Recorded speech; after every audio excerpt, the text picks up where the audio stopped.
Hello, everybody. This is your faithful Amanda Splatts, and it's Splatterday, the matinee of the week. Every week, I put a little extra love and care into Splatterday.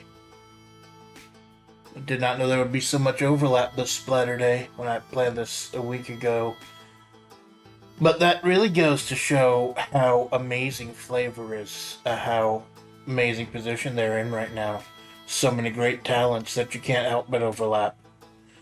So with all the amazing things going on right now, for those of you who decided to spend a little time with me with this project that I've been very passionate about following, I truly do appreciate it. And if you're VOD gang, well, I hope you enjoy. So we're going to be watching Otogirisou, Hypericum Perforatum. This is a sound novel, like a visual novel, the precursor to the visual novels, that helped inspire things like Fatal Frame and Silent Hill. This is translated by Translated Games, and I just want to read from their website for Otogirisou a little bit. Translated.games, that's the website. Otogirisou is a sound novel for the Super Famicom. It's a sound-centered precursor to the modern visual novel genre.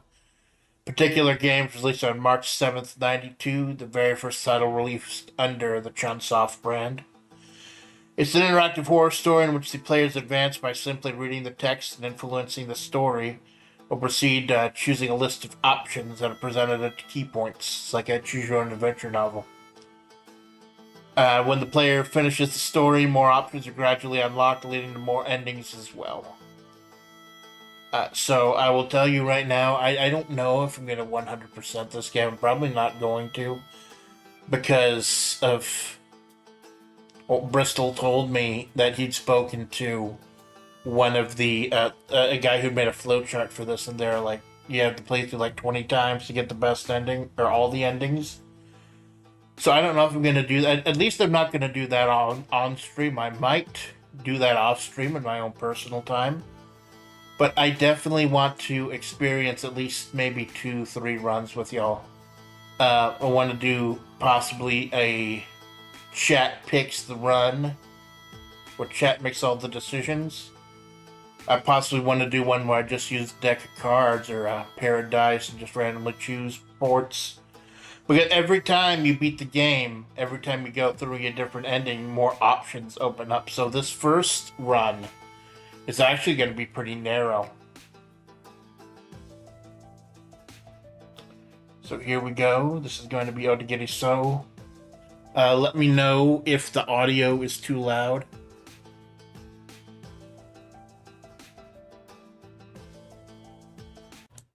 We'll get started.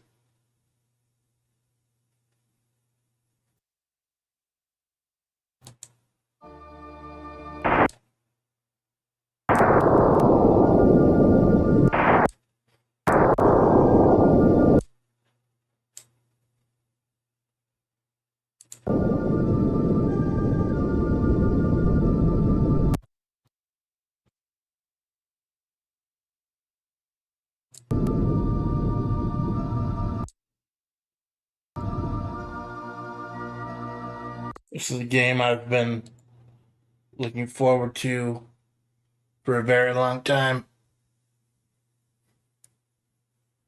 Where's my mouse cursor?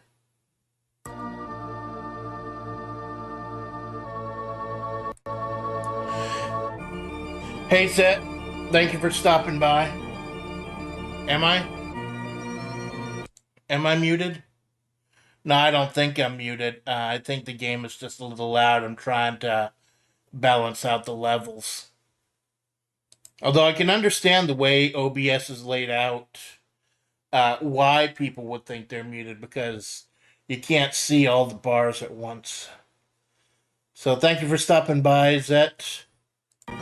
We are doing Otogirisou, a sound novel. A visual novel that inspired Silent Hill, Fatal Frame, and a host of other games. This is going to be the first run, so there are not going to be a ton of choices unlocked. More choices unlocked as you continue. And thank you for stopping by, JP. Take your seat. The Splatterday matinee begins now. This is Otogirisou. That summer evening, I'd been driving down this narrow, winding mountain road with clouds looming in the sky above. Both sides of the road were lined by a thicket of trees, so the scenery wasn't exactly great. Nami sat next to me, not saying anything at all. Maybe she got tired from playing tennis for so long and she ended up falling asleep. Are you sleeping, Nami? I called out to her gently. Oh, wait. Now this is where I go. Now, the more times you play, the more names you get, there'd be more options here and there. Are you sleeping, Nami? Called out to her gently. Nami opened her eyes softly. Took her a while to snap out of a dream, but when she noticed me sitting behind her, she smiled. No. I was just closing my eyes, that's all. Despite what she said, I was certain that she'd been asleep. I'm sorry to disturb you then. It's okay, you can go ahead and sleep. No, I should be apologizing to you. You're the one who's been driving this whole time, after all. I was just bored since the radio doesn't work up here in the mountains. Nami looked out the window. Hey, Amanda. What? What's the name of those flowers, I wonder? I noticed them earlier. There's the big, stretchy yellow flowers beside the road that had long, thin stems and elliptical leaves. They go by a few names: Hypericums, St. John's wort, or Otogirisou. Spelled out, that's brother cut flowers. Otogirisou? Yeah. There's a weird story about those flowers. I thought I'd tell it to Nami to make the drive a little interesting, so decided to make it a little spooky. If you shine a light through those elliptical leaves, you can see a bunch of black spots on them. Those are the blood of a young man who was cut down by his older brother after some bad blood between them. The spots of the younger brother's blood? It was back in the High-An era, sometime between years 794 and 1185. There were two brothers. They were falconeers. They passed down a secret medicine in their family for generations, who used to treat falcons' wounds, but the secret got out. The younger brother told his girlfriend. The older brother was furious. Nami held her breath, knowing what was coming. He took her katana and he lopped off his brother's head. Nami flinched. The spray of blood hit the leaves, and after that, they called the Hypericum flowers Otogirisou, the brother-cut flowers. That really happened? Struck by the falling rain, the Hypericums bobbed up and down. Looked like they were nodding yes. What a sad story. I can't believe it killed her own brother over that. I saw the tears that come to her eyes. Nami, only child, was easily moved to tears by any story that was remotely emotional.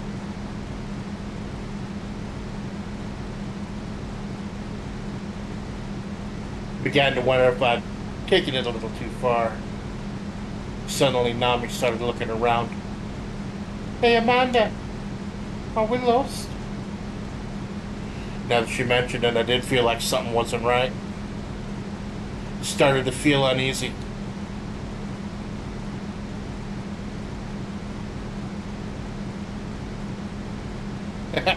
Well, hey, just think of it as taking a scenic route. I put on a strong front. I flipped on the windshield wipers. It was getting pretty dark out. There weren't any lights on this road, and it was narrow.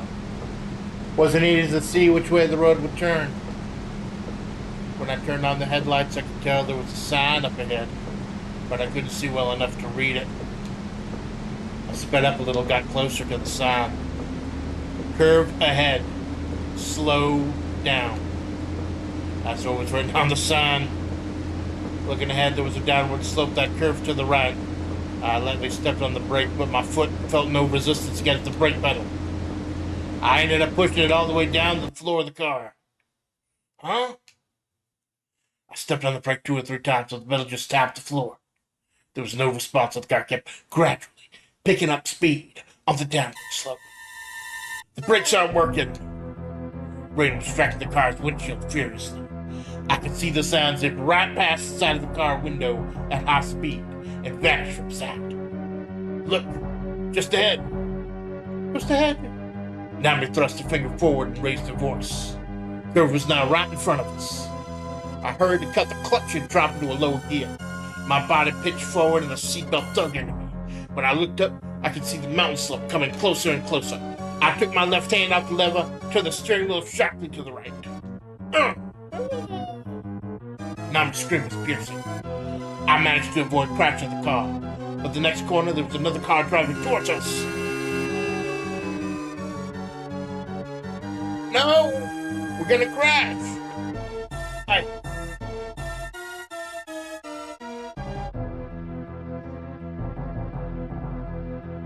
I pulled the parking brake. I could feel the back of the car swerve. The car had gone off the road to the right, straight into some tall, thick grass.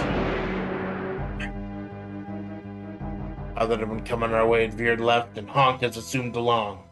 Out of sight.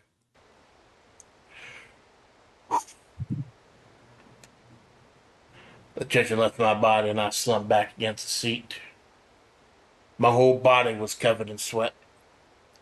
Looking at the passenger seat, I saw that Nami was hanging her head down. Are you okay? I thought we were dead.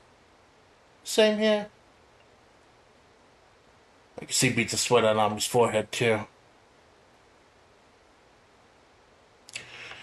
You're not hurt, are you? I asked Nami. Sure, I'm not hurt, but I am shaking. Me too.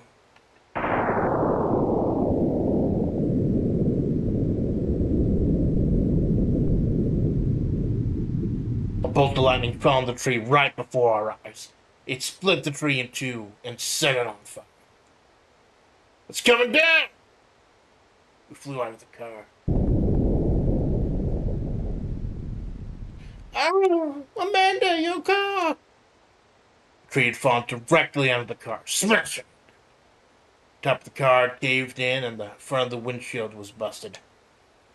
It was a sad sight. It'll be fine. At least we're both okay. I had how disappointed I felt. It took all I had to keep me up in a strong front. Maybe you could get it remodeled into a convertible? Oh, no, that's a good idea. The car caught on fire. Oh, that dream didn't last very long, did it? Stupid to me, a dream in the first place. Wouldn't have worked anyway. Remodeling an ordinary car into a convertible would have just looked lame. I muttered to myself. I don't know if it was this way in the original Japanese, but that's the one thing I don't like about this translation. And probably in the original as well, is that it's hard to tell who's saying what. So bear with us. Kara, thank you for stopping by, Senpai Kara. Please take a seat. The movie just started. We're doing Otogirisou Hypercomperfortum by Chunsoft. It's the first run. Nami gave me a pat on the back. Sour grapes. Anyways, what should we do now, Amanda? Your car's been totaled and it's raining. She sounded worried.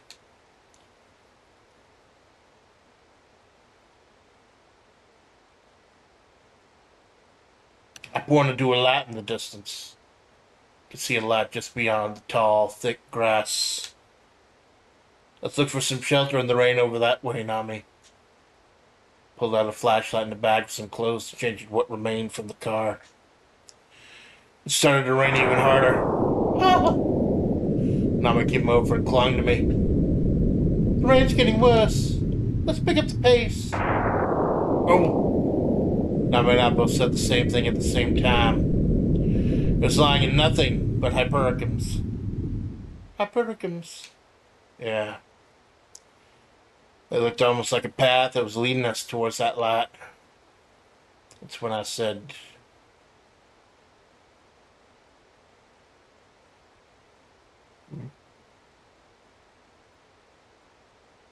let's go check it out for the time being, Nami. Okay. We continued walking. Suddenly, Nami stopped dead in her tracks. Nami. She was silently pointing at something.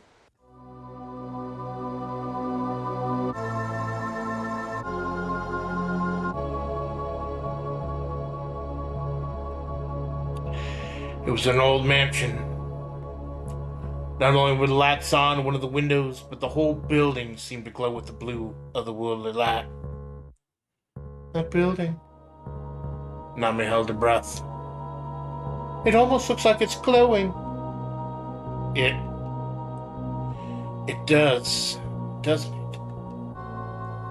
I could feel a chill run down my spine. I was getting goosebumps. Are we still going in there anyway, Amanda? When Nami asked me that, I decided to head straight inside. Should be a good test of our courage. Let's go. Your voice is trembling, Amanda. I just add a little vibrato to it. I am a P&G singer after all. We don't have to do it if you don't want to, but stand back. That's exactly what I wanted to do, but I didn't want to think of me as less of a man. We're gonna run in. Now shut up and follow my lead. My voice trembled again. We ran. Nami ran like a wild goat, flailing about 5 meters behind me, about 15 feet by the time I reached the front gate. Let's go inside. And then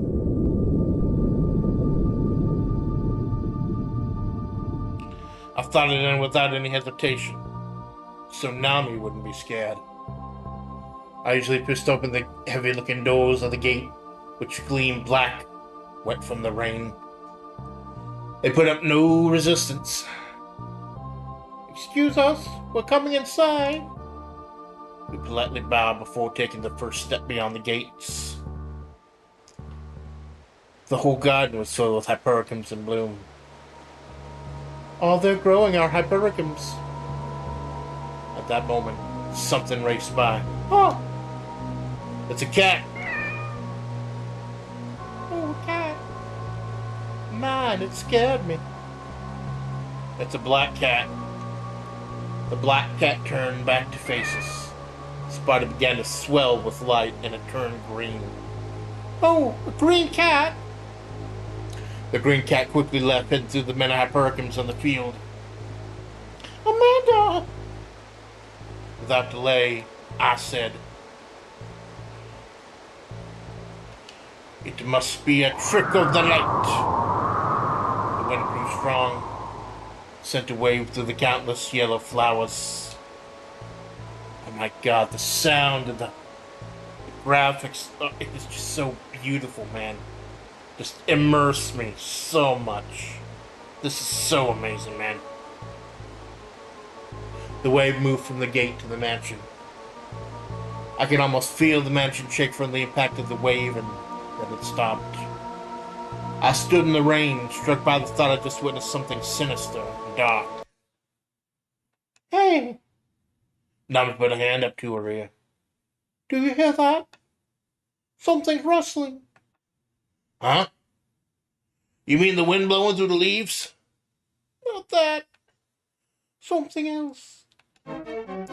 Suddenly, a speckled snake slithered out from the tall grass. I could see his fangs glistening in its open mouth. You hear it, right? That sound. What are you talking about? Look, it's a snake. A snake. I took Nama by the hand and ran towards the mansion in a panic. Hey, wasn't that a rattlesnake? What's it doing in a place like this? Nama shouted as we ran. How should I know? Why don't you ask the snake yourself? It's poisonous. If I tried talking to it, it'd bite me for sure. We screamed back and forth at each other as we sprinted hard as we could. We ran up to the stone steps to the entrance, and when we turned back, we saw the snake slithering towards us over the brick-lined path. I grabbed the door's handle. The door was locked, wouldn't even budge. Excuse me! Could you open the door, please? Please. Didn't seem to be any response from inside the mansion. Amanda! It's coming! It's coming closer! Not be freaked.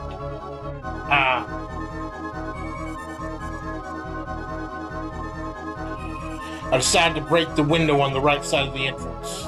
Hit the window with my fist as hard as I could to break it.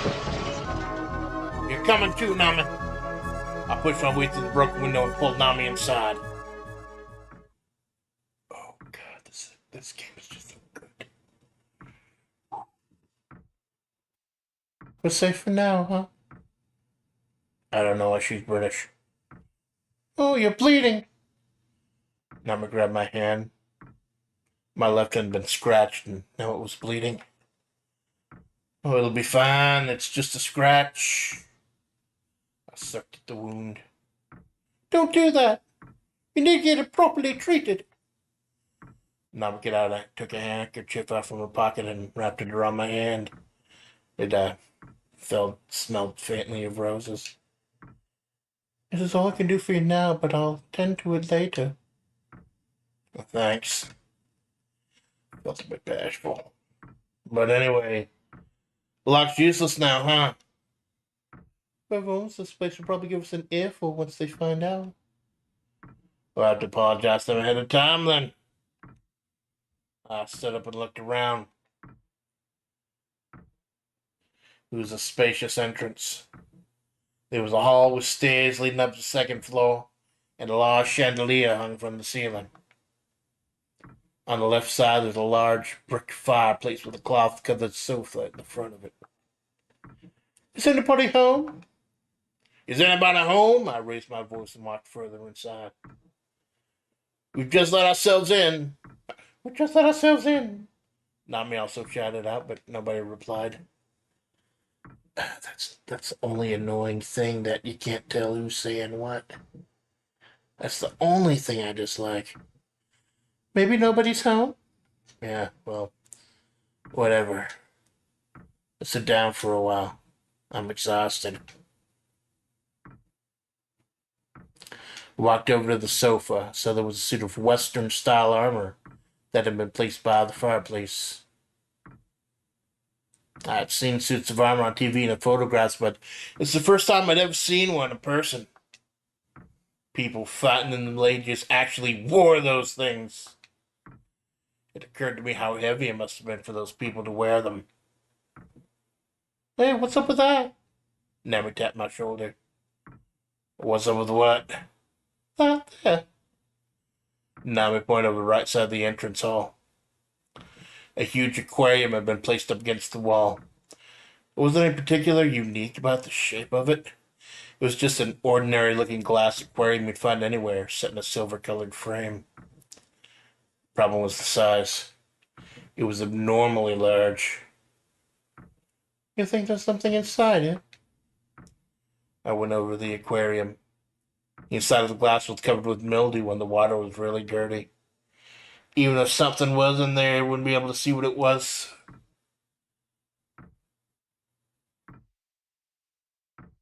I ain't friggin' stupid, chat. I ain't friggin' stupid.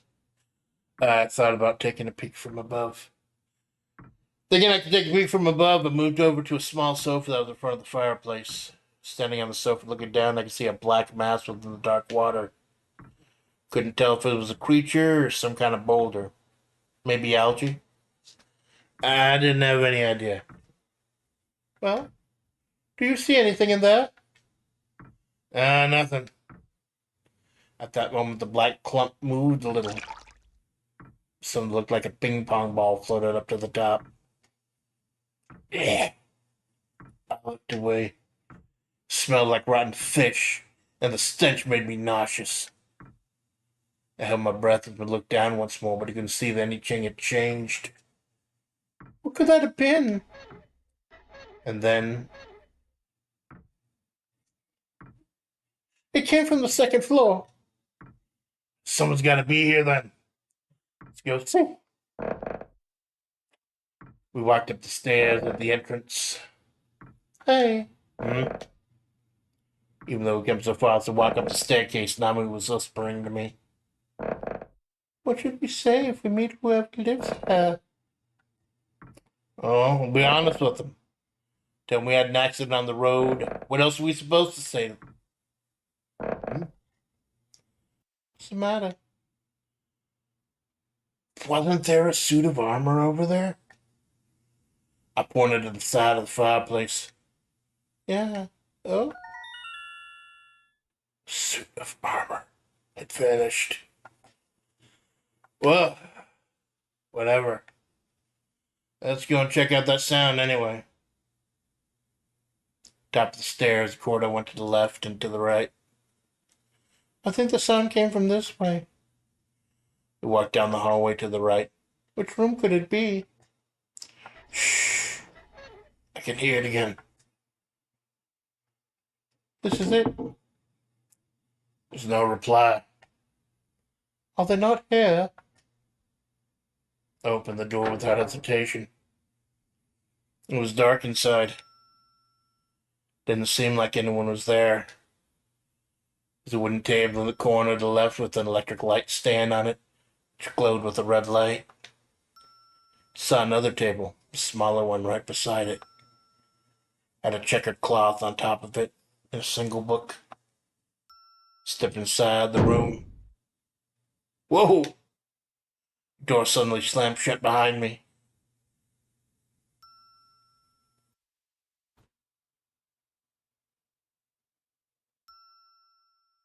Still, I paid it no mind and walked over to check out the book on the table.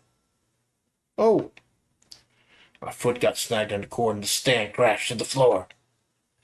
The red light shined on the floor, lighting up the legs of the smaller table. Or so I thought. I could see that it wasn't actually a table. The red light on the floor lit up the silver-colored spokes of a wheelchair. Oh, a wheelchair. What I thought was a small table was actually the lap of the person sitting in the wheelchair. I could see their slippers by the light of the stand that had fallen on the floor. I'm sorry for coming in here so suddenly. We should have knocked, but flustered, I turned to pick up the stand from the floor. There's no need to apologize, Nami said, which seemed like a strange thing for her to say. And I looked up. The person sitting in the wheelchair was a mummy. The light from the stand cut out, and the room went totally dark. Did the wheelchair just move? What? I stepped backwards. Nami tugged at my clothes. The squeak in the wheelchair was coming closer and closer. My hands trembled. I wasn't able to open the door. Hurry! Hurry up and open it! Practically fell over ourselves and escaped into the hallway. It's pitch black outside the room, too. Couldn't tell left from right. Nami! Where's my flashlight? How would I know? I can't remember.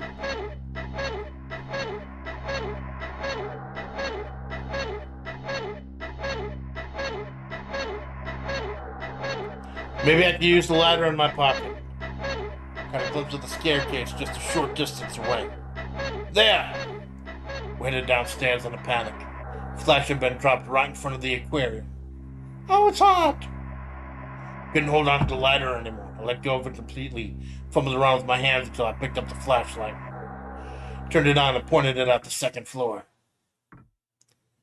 I could see its hazy circle of light illuminate the second floor passage. There was no trace of the mummy. I can't, my legs! Nami collapsed to the ground helplessly. I sat down beside her.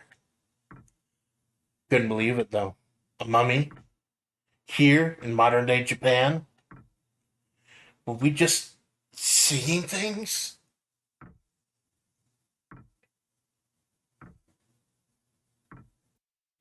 I didn't want to scare Nami, so I decided to go and check it out myself. Check out the mummy by myself. Where are you going? Nami called out to me from behind. I'm gonna go find out whether or not that mummy was real. Who cares if it was real? Let's just stop. Nami was terrified. But I'm curious. And Nami, you're scared too. We need to find out the truth. We just might have mistaken it for something it wasn't.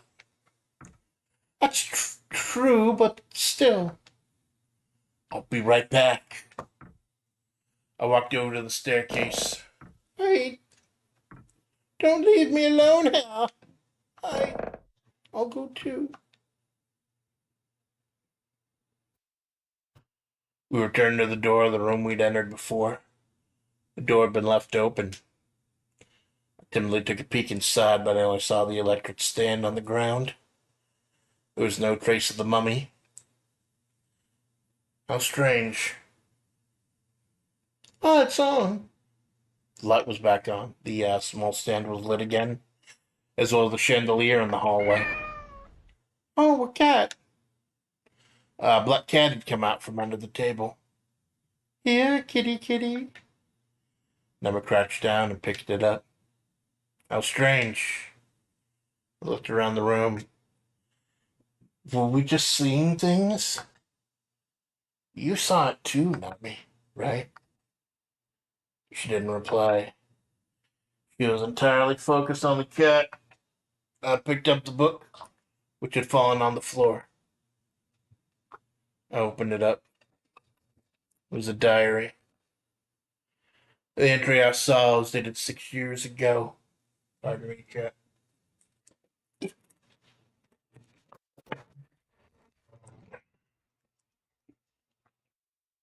While flipping through the pages, I suddenly found a page that was bright red. It's blood. Huh? There was nothing written on the page, and a hypericum had been stuck there as a bookmark. It's covered in a blackish red liquid. And it's still fresh. Upon seeing the diary, Nama started to look a little green.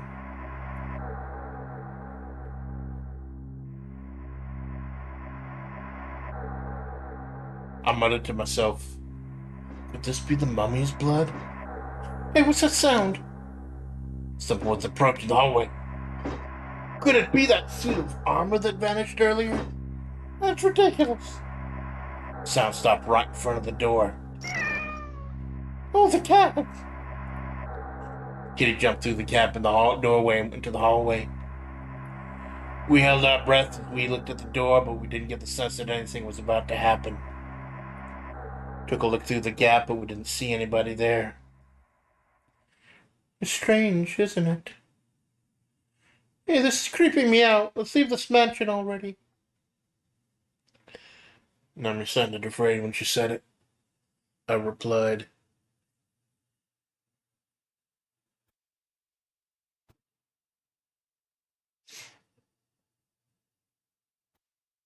yeah, I'm creeped out too, but I get the feeling we're not going to be able to escape from this. What makes you say that? Nami asked angrily. Nothing really. Call it a hunch. Do you enjoy teasing me that much? Okay, have all the fun you want. I'm heading back. Nami left the room. Hey, wait! I jumped up too in a panic, but Nami was heading down the stairs by herself. I'm sorry if I upset you. Wait up. Goodbye. Feel free to make yourself at home here. Nami opened the door at the entrance. Hold on a second. Just after she took a look outside, she shut the door. What's the matter? Snakes. They're crawling around outside. I peered outside through the keyhole. Several speckled snakes were out there moving this way and that. See? Just as I predicted. What are you so happy about for? I'm not happy about it, obviously. I hate being here as much as you do. What should we do about it? Namu was holding her breath.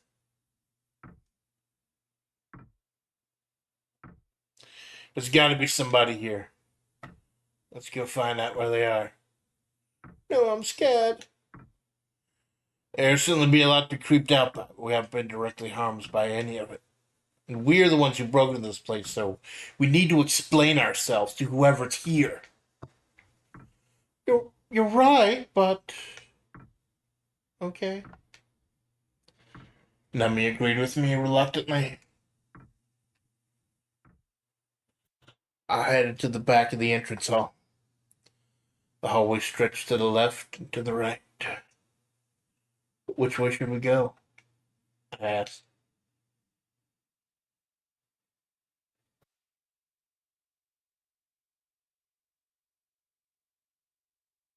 Chat, you want to handle this one?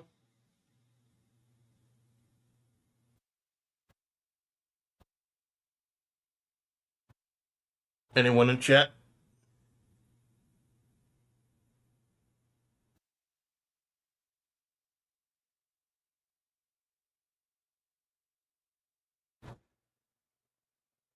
First answer gets to pick.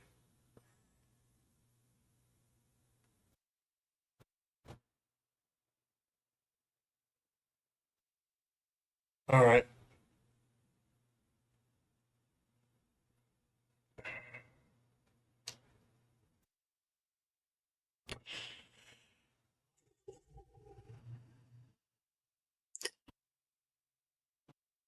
Okay. Let's check the left side. It has fewer doors. We have the hallway to the left. So which door should we enter? We'll save the ones further down for later. Let's start searching from the front. I grabbed the handle of one of the double doors on the left side of the hallway. The moment I opened the door, my nose got hit with the stench of a mold. Was supposed to be the Phase Connect house. The lights weren't on. I fumbled around, feeling for a light switch.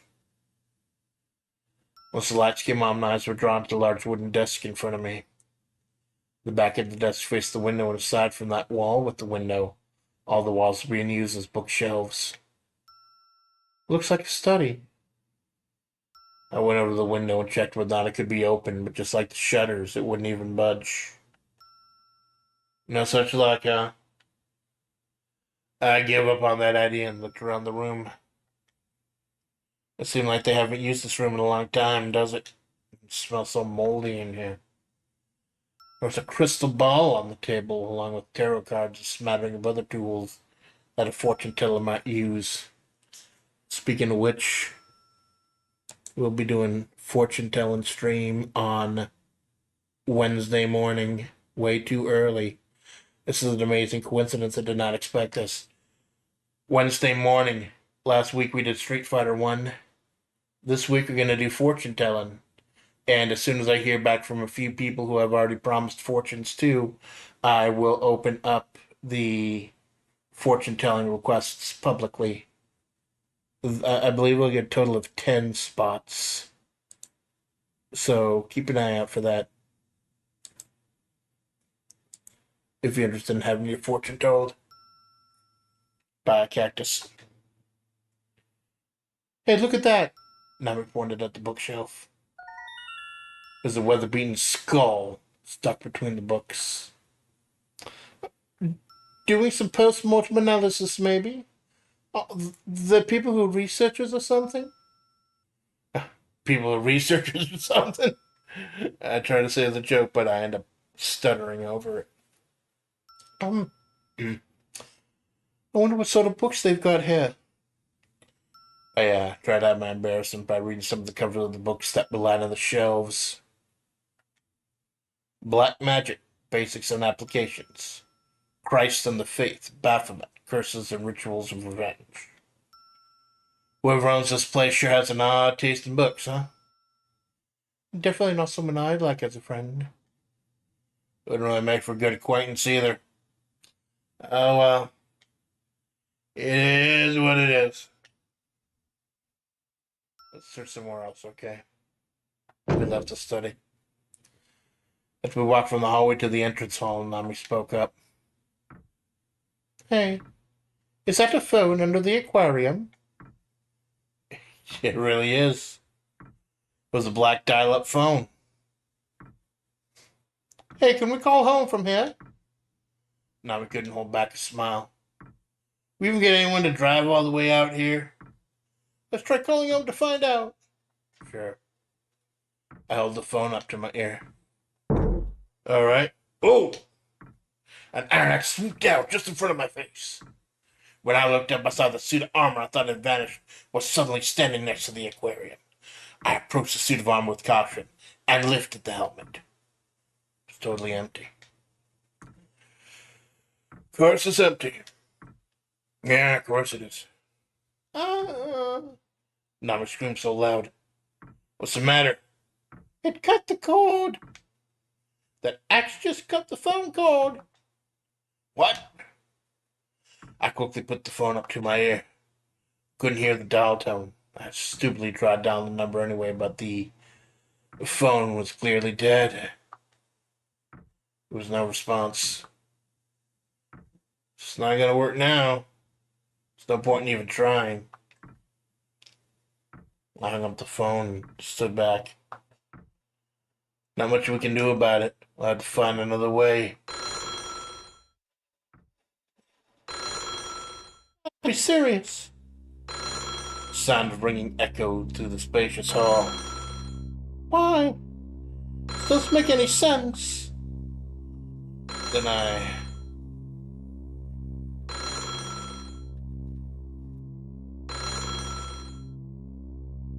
I looked into Nami's eyes. For a while, the two of us just stared at each other. But at the end, I couldn't take it anymore and picked up the phone. Hello? Nami turned pale. Hello? Nami pulled the phone away from me and looked at me as though she was asking me to help her. The mummy. The mummy is laughing. What? I took the phone from Nami. I can't hear anything at all. No way. That can't be. Nami took the phone back and pressed it to her ear. See, you can't hear anything, can you? Well, I did hear something earlier. I heard the squeak of the wheelchair, and after that, some laughter. Another sound had come from the second floor.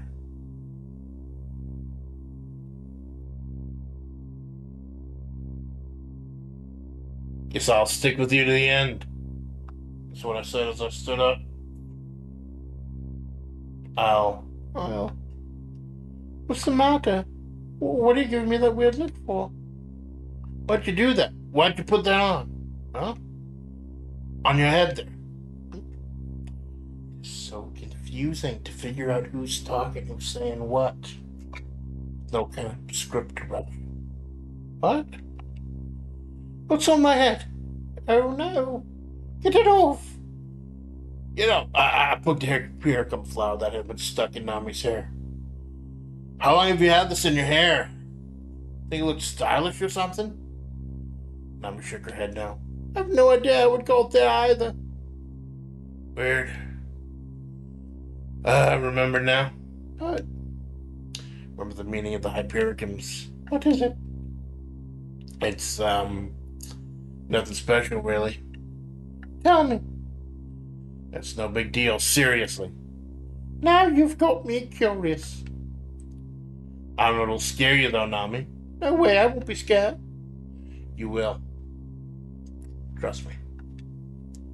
If you don't tell me, I have to just imagine that's even scarier. Nami just perfectly described Lovecraftian horror. Fine, I'll tell you. The meaning of the hypericums is revenge. Nami was lost and loud for a second. She started smiling again. What? Is that all? That's nothing. It doesn't scare me at all. Why not? I've never done anything that make anyone want revenge against me. Even if it's not you, Nami. What if it's me? Nami stopped smiling. Do you remember doing anything that would make someone want revenge against you then, Amanda? No, not exactly. You, never know what's in somebody else's head, do ya? Hydration check.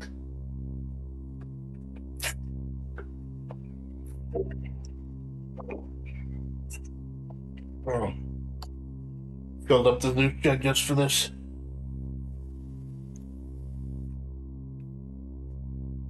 Nami went quiet. I guess I shouldn't have said that. Let's go to the second floor, Nami. We should look around for now. I said, and we headed to the second floor. Where did that sound come from? Oh, whatever. We haven't checked out the left side yet, so.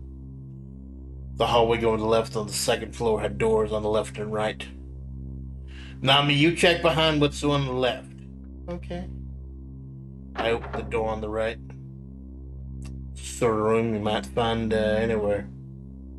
There's a window on the other side of the corner and room out. Small desk in the left corner. A single bed next to the wall on the right. Had a thick layer of dust on it like it hadn't been used in a long time. This isn't it. I shut the door. Find anything there, Nami? No, nothing really. Just a bed and a desk. Looks like a guest room. Let's see. So it must have been the same for both sides. There's a room we still have yet to check over there. I intentionally said this is the most common formal tone I could muster, and I went down further the hallway. Nami followed me silently. We saw it before, though. Just in case I took a peek into the room where we met up with the mummy, but as I expected, there wasn't a mummy in there. The diary remained exactly where it had been dropped to. 2 more rooms. Opened the door across from the mummy's room. Oh! What's the matter? Nami took a peek inside, and when I looked at her, I saw that she had a relieved expression on her face. It looks like a girl's room, huh? The curtains, bed, the wallpaper. Everything was color coordinated in white and light pink. All sorts of decorations and vases had been neatly arranged. I knew somebody was here. I felt a little relieved. Somebody lives here for sure, yeah. Should we go and take a look around? Well, that would be a little. None of the rooms we'd seen would look lived in, which made me feel like some kind of brave explorer, but this room felt different somehow. It suddenly hit me that I was doing something I knew in my heart wasn't a polite thing to do. We can't go in here when she's not around. I mean, it's a girl's room. Yeah, you're right. Why don't she come out if she's here? Don't tell me she's hiding pop out to scare us for a laugh. Alright, what's clear is that we haven't met anybody yet, and I still want to give them a piece of my mind. So let's go looking for them for real. I shut the door. I wonder if they aren't in here. I stood in front of the next door, but when I turned the doorknob, Naughty suddenly grabbed my hand. Huh? Not here. What's wrong with you? What's with that scary look on your face? Hey, let's just stop. She looked serious. What's with you all of a sudden? Let's just stop, okay? Please. It's like, I know something bad will happen here, especially in this room. Just stop here, if only for this room. Why, though? Why is this one room off limits? It just is. That doesn't make any sense. They might be in here, you know. No, I don't think they are. I'm sure they aren't in here, okay? So let's just go already. Let's go back downstairs. She pulled me by the hand. It's a big deal. Just want to take a look in this one last room. I shook off Nami's hand and grabbed the doorknob. It wouldn't open. Huh. Is it locked? See? I told you. Just stop. Oh, I know what's going on. They screwed around with us, and now they're hiding in here. Hello? Is anybody there? Hello? There's no response from behind the door. Upon closer inspection, the four corners of the door had been nailed shut. So this door can't be opened? Hey, Amanda, I'm hungry. Huh? That came out of nowhere. I really am, though. I'm starving. Can we look for something to eat? Yeah, let's go to the kitchen. They've got to have something we can eat there. But you're hungry too, right, Amanda? We haven't eaten since this afternoon. That's true, but... Hey, let's go down and find something. Whoever owns this house might be down there too. Sure, I guess. I ended up getting pushed along by Nami.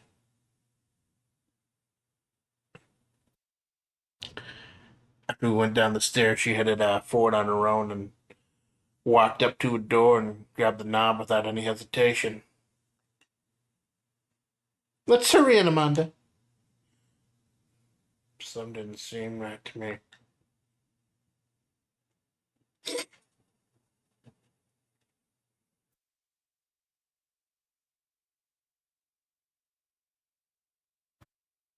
So I believe you acted so frightened up until now, Nami.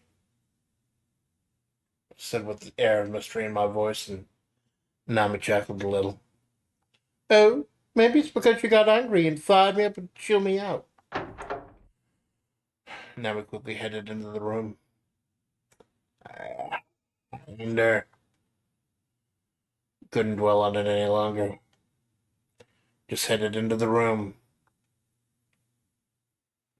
Nami had passed the side of the big table over the area behind the counter. Hey, Nami. Nami turned around and faced me. They've got a refrigerator here. Like an old-fashioned fridge, white and with rounded edges. Had two doors, one on the top and one on the bottom. You think they've got something to eat? Your guess is as good as mine. Nami crouched down and opened the fridge's bottom door. Nothing's in the fridge, huh? Psst, totally clean out. Does anybody really live here? I could settle for some ice cream at least. Opened door on the freezer top inside to find a black cat. Frozen. Solid. I slammed the door shut in a panic. What's the matter? You seem shaken up somehow. No, I'm fine. There wasn't anything in there either. You liar.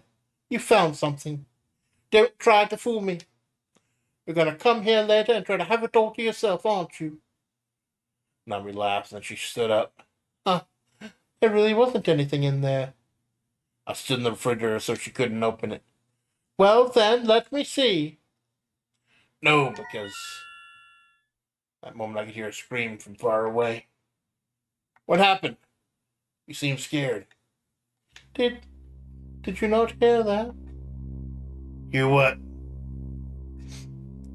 Sounded like a woman screaming. No, I didn't hear anything. You're just trying to change the topic. That trick won't work on me. I'm gonna take a look around. I'll be right back. I headed to the exit. Wait, are you serious? I'm gonna eat all the ice cream myself, then. Frozen worms for fishing, that's all that's in there. That sound was like a good flavor ice cream to you. I said as I headed out into the hallway, and Nami came running up to catch up with me. Hey, hand me a lighter for a second. What are you doing? Nami was holding a candlestick from the dining room table. but a little uneasy about not having light of my own. Thanks. Here, you can have your lighter back. Nami had the now lit candlestick, and I gripped my flashlight as we walked slowly down the hall. Did you really hear someone?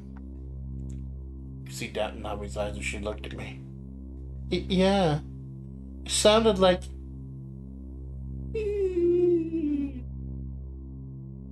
It's a long and mournful cry. Creepy. Nami furrowed her brow. Why would they be shrieking like that? Could it be a burglar? Burglar? It's certainly possible. It would be explained why the lights are on even when the owner isn't home.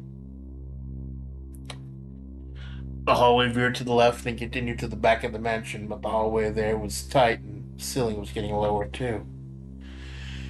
What's more, it felt strangely gloomy there. It's like we veered off the main road into some back alley. A flashlight up a small iron door just ahead. Came from behind that door. There's something creepy about this door, don't you think? Almost like they're conducting some sort of secret experiments in there. It's just like Nami said, the door had been painted clumsily, and almost all that paint had fallen off, leaving the middle door entirely red with rust. I wonder if it's open. Wonder if it's open.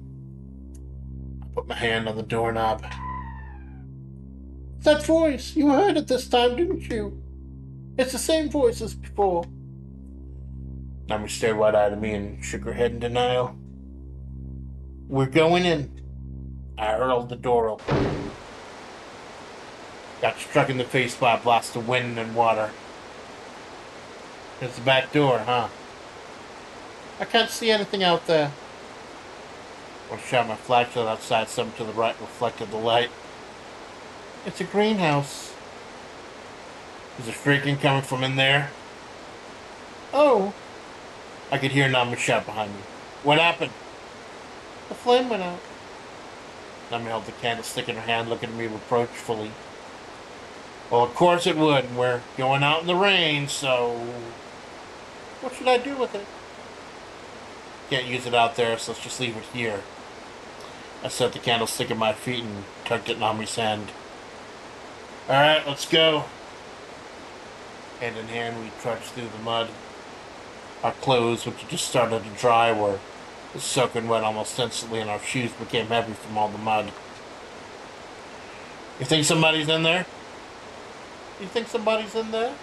Nami asked me quietly. I doubt it. What? So we came all the way out here for no reason? I mean, not anyone who's alive, anyway.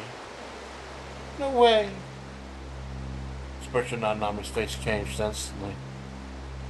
If anyone was in there, they would see us shining a flashlight at them. There wasn't any response. Would that mean they would already have to be... Why do you always have to scare me saying stuff like that? Nami looked like she was about to cry. It is so annoying that there's no direction on which of these people are speaking. It gets annoying. We looked through the glass and saw that it was totally dark in there. I shined the flashlight inside. Oh! Nami and I both shouted at the same time. There they are again. There were the hypericum flowers inside. Small yellow flowers mixed in with all the other ornamental plants. A greenhouse of revenge. Greenhouse of revenge, Nami said in a whisper. Don't say it like that, it's creeping me out. What? Look who's talking. You are listening to Otogirisou, Hypericum Perfectorium by Chunsoft, translated by Translated Games. This is your Splatterday matinee. I am your faithful Amanda Splatts, and I am enjoying this immensely.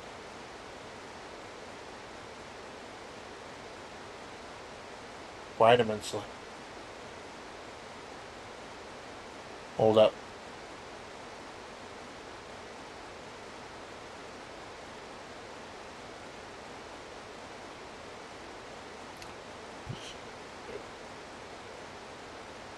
We cautiously shined the light in as we walked around the greenhouse and made it to the other side without encountering anything out of the ordinary.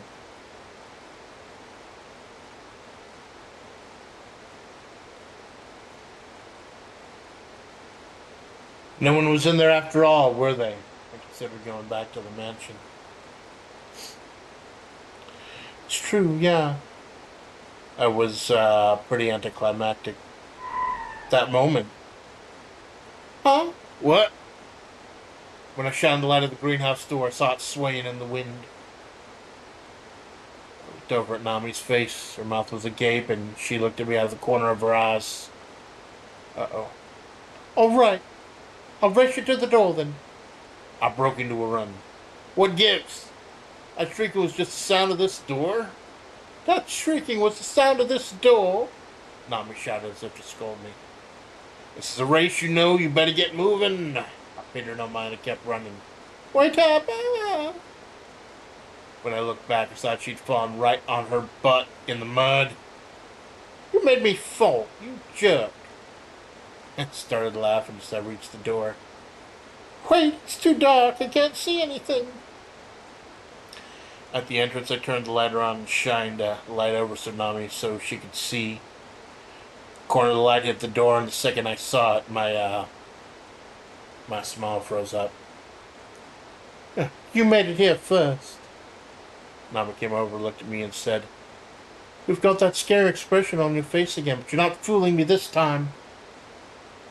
I gestured with my head towards the glass door. You can be so dumb, you know. You can be so dumb, you know, she said, and she looked over.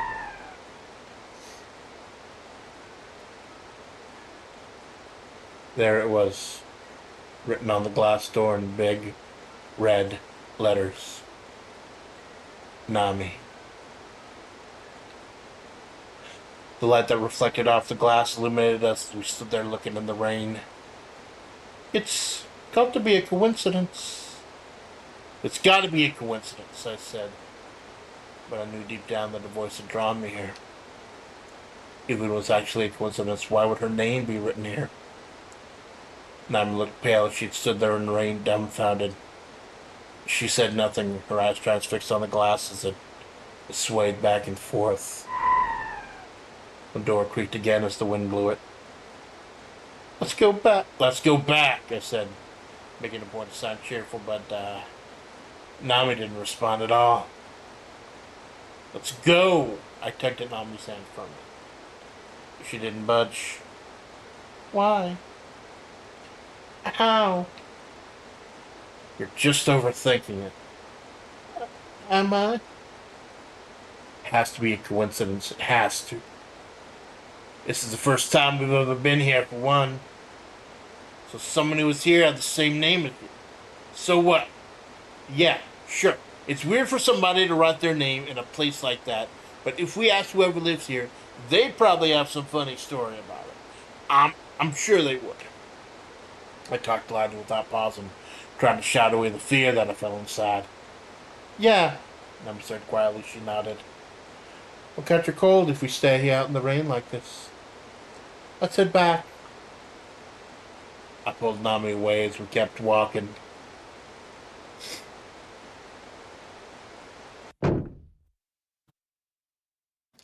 Even after we returned to the mansion, Nami looked gloomy. I felt sorry for her. Why did she have to see that? It's all my fault. How could I make her feel better? That's it. Hey, I said to her cheerfully. What? You feel like using their shower? What? Nami looked at me stunned. You're covered in mud after all. But it's fine. It's fine. I think they might have one over that way. I went on ahead. Turning right down the hallway, I reached the frosted glass door. This is it. I grabbed the handle. It's totally dark inside. I shone my flashlight in, and just as I thought, it was the bathroom. There was a white sink and a large mirror on the left. On the other side was a Western-style toilet next to a sliding glass door. Michelle was probably on the other side of that door.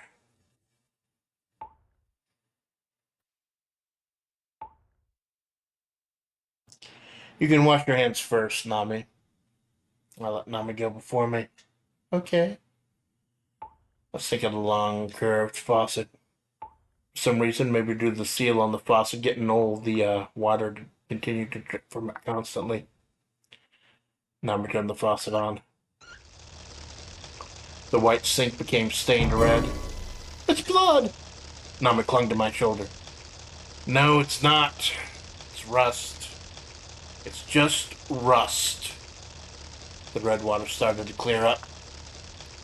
Pipes has got to be getting pretty old. Hey, it's already better. I rinsed my hands in the running water. Nami seemed to be getting edgy. Wanted to help her get back to the way she was before. Hey, there isn't any soap here, is there? You must want some soap, yeah, Nami? I'm fine with just water. There's something odd about her modest reply. Nami was normally the type on insist on using soap. Do you insist on using soap, chat? Do you like soap? Do you like waiting a moment while I plug my cell phone in? Let it charge, because I'm using it just to check to see if the stream's okay. Because I'm just running one monitor. Do you like soap, chat?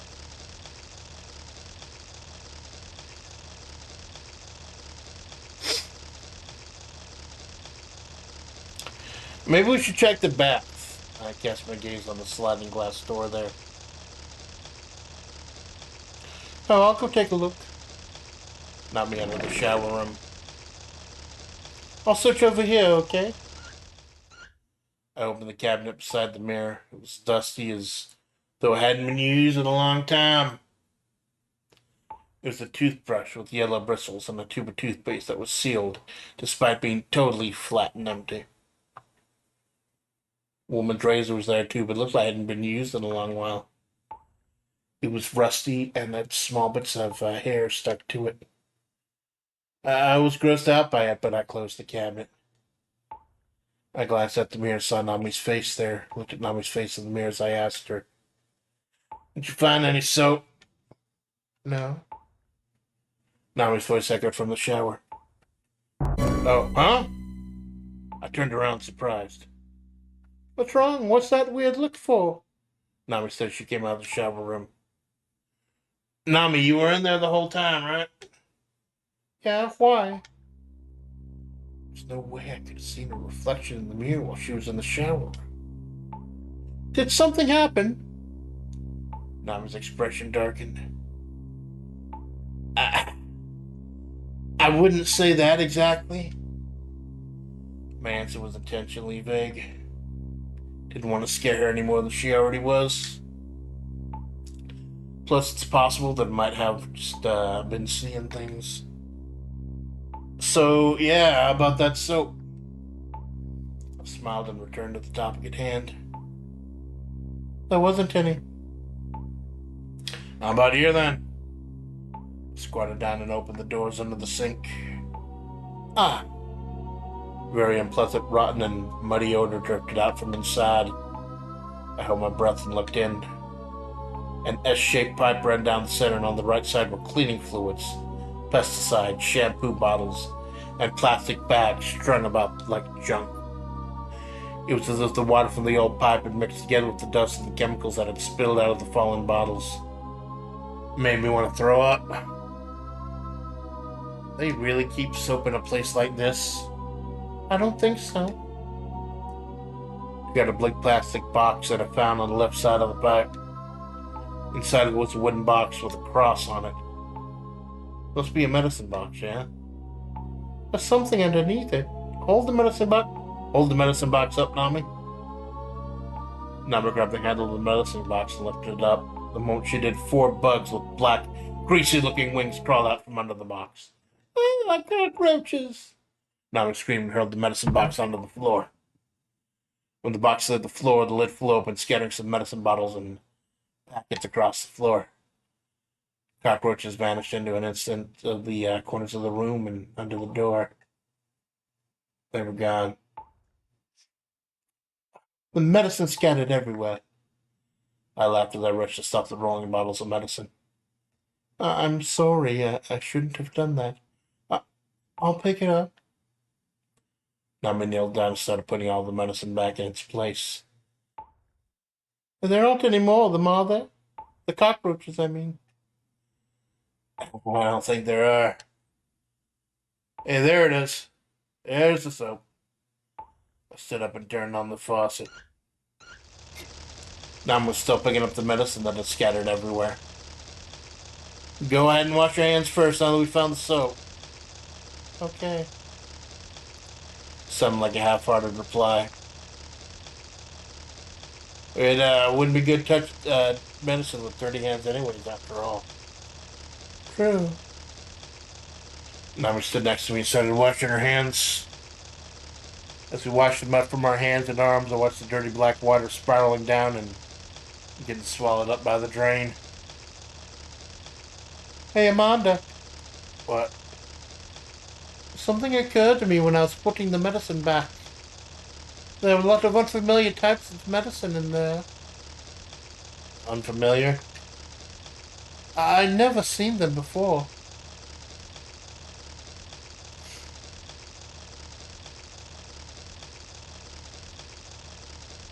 There have got to be as many medicines as there are illnesses, I said, but I was more interested in whether or not we'd be able to use the shower.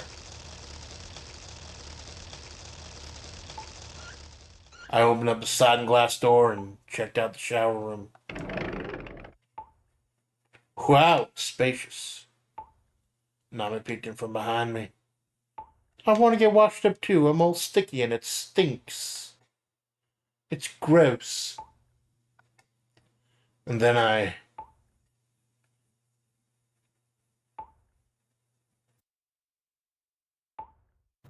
made sure the shower was working. Shower should be no problem, Nami. And then I'll go and get a change of clothes from the bag, okay? By yourself? By yourself? Nami sounded worried. I don't want to be in this big shower all by myself. She, she couldn't possibly mean she wanted us to shower together, could she? You can just lock the door. Thanks. Go and get it then. The image of Nami and the nude vanished from my mind. I rushed back to the entrance hall and brought back our bag from there. I spoke up by the sliding door. Anything weird happened while I was gone? No problems there. Oh man, I imagined Nami's body and I figured there were no problems there either.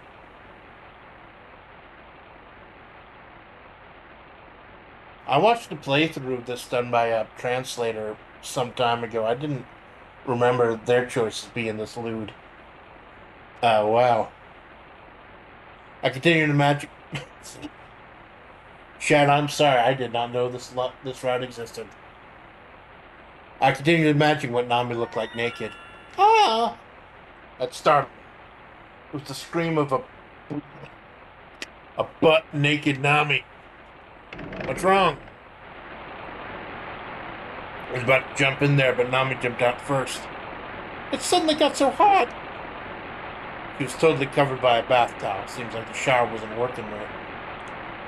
There was steam everywhere and hot water was spraying out. It almost looked like the shower itself was angry. Oh, hot, hot, hot. I couldn't even bring myself to get close to just the temperature. We should have a boiler in the basement. I'll go look for it.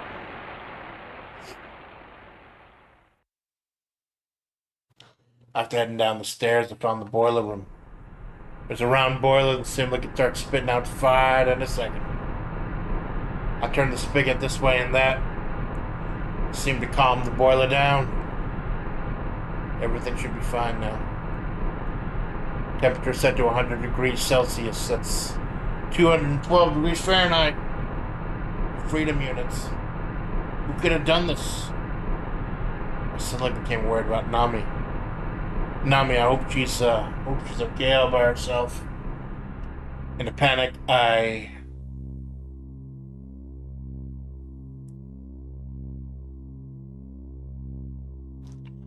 choices are so similar that I'm wondering if this is an important branching path.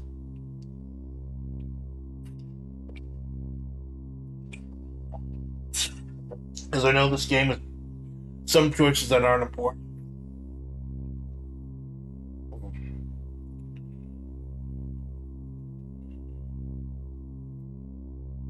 I vowed never to leave Nami alone again as I ran towards her. Nami! I shouted out loud as I looked into the bathroom. Oh. Nami had already changed to her clothes and was drying her hair with a towel. Thanks. The shower looks great now. You want to take a quick one too, Amanda? Nah, I'm good. Y'all aren't getting the Amanda Splatts shower scene today. Oh, sound so disappointed. But you're still so dirty. Yeah, I do feel kind of gross. Take a shower. You'll feel a lot better afterwards. Okay, Nami, if you say so. So you are getting the Amanda Splatts shower scene. I'll keep watch outside. Nami stepped outside of the bathroom. Nami, I shouted. Yes? She responded right away. I like that in a girl. Oh, my character's kind of a jerk. We'll be out when I'm out. Kind of strange thing to say, really. It was the sort of thing spouses or couples in love might say to each other, and yet you still totally understand what it means. What exactly does that mean? We'll be out when you're out. I guess she didn't really understand. When I'm out of the shower, we'll be out of this mansion. So don't move a muscle until I come out. Yes, sir.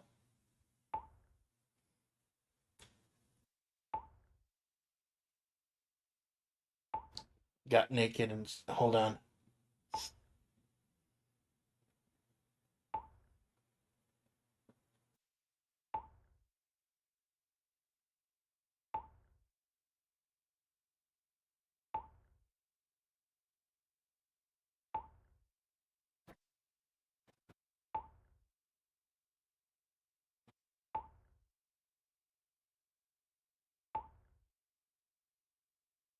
What?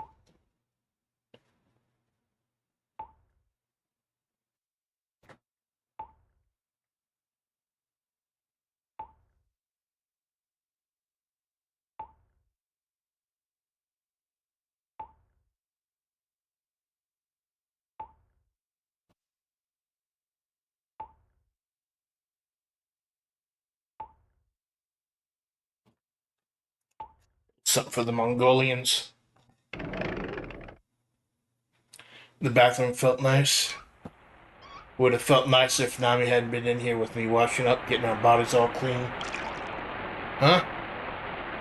The tub had been filled with hot water before I knew it, and I saw something rise out of the tub. I saw two small faces. Girls. They looked exactly the same. Twins? Did these girls live here? I was just about to say something, but the twin girls just smiled at me and sunk down under the water. Hey! Hey! So the water swayed around. They disappeared. Everything was gone, in fact. No girls. No hot water. Nothing. It was totally dry. I tried to get out, but the door wouldn't open.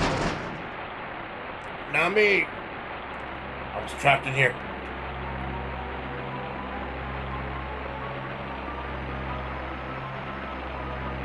I kept shouting out for Nami. Nami, open the door! I kept calling out for her, but she wouldn't respond. Suddenly there was a storm in the shower room. I guess I should have checked the weather report before taking a shower. Not that anyone ever expected typhoon to strike me in the shower. Not me. Not me, I shouted at the top of my lungs. Then the suit of armor appeared out of nowhere. What? You're here. Where did you come from? I ran from it naked, but it quickly chased me down the other side of the wall. The sliding door went open. Nami wasn't coming to say, what the hell is going on in this? This is not like the playthrough I watched. I was in big trouble. The suit of armor came right up to me, heaved its sword into the air. I only had one shot at this. Brought down its sword. I dodged the sword by a hair's breadth. The sliding glass door got shattered. I drove through the hole without missing a beat. Nami! I fumbled one of the chains of clothes and jumped out into the hallway. Nami wasn't there. I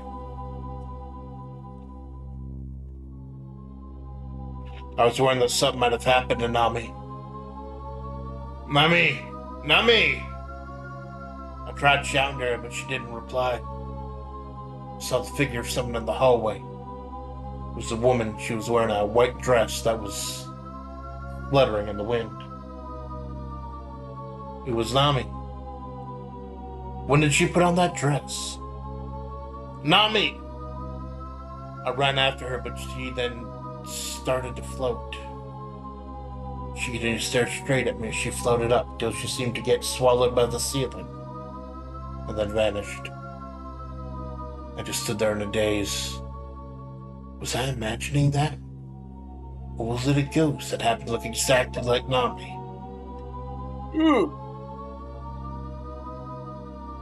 Jesus Christ, the sound and the graphics of this game are just so damn good. I'm trying not to curse because this is not a age-restricted stream, but this is so damn good, man.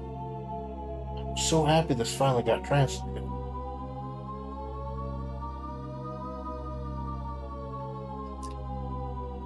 A pair of eyes flashed at me in the darkness, and I could hear laughter echoing around me. And after that, only the wind was blowing. Nami. What in the world was going on with Nami?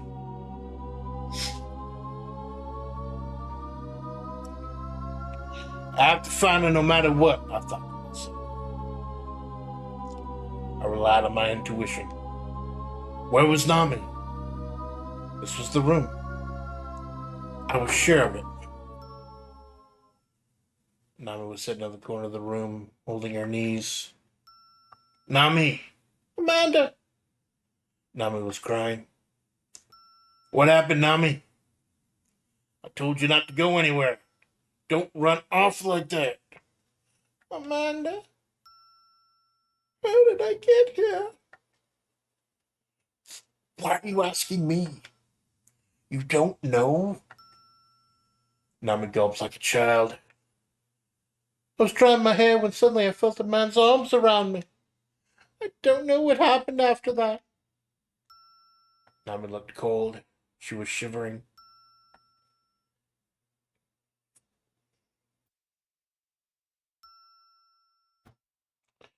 And someone else is here, just as I thought. I felt the chill run down my spine. Fuck. Ooh, sorry. I'm sorry. I promised myself to try to curb the profanity in the stream. I looked inside and was surprised at what I saw. There were dolls lined up everywhere. Every table, every shelf. Every possible place that could have a doll did have a doll. Japanese dolls, French dolls, Indian dolls, Russian dolls. There were dolls from practically every country. Princesses, dress-up dolls. There were 2 of each of them. Why do they have 2 sets of every doll? Nami looked at the dolls, confused. It's like they're all talking to me here, but I don't know why. They all feel so familiar to me. She said, give me goosebumps for some reason. Let's just leave this room. Where I said that, I looked at the dolls and I froze. every single doll, which had been looking in all sorts of directions now, was looking straight at me. All the dolls seemed to be staring at me and Nami. Before Nami could notice, I ushered her out of the room. And then I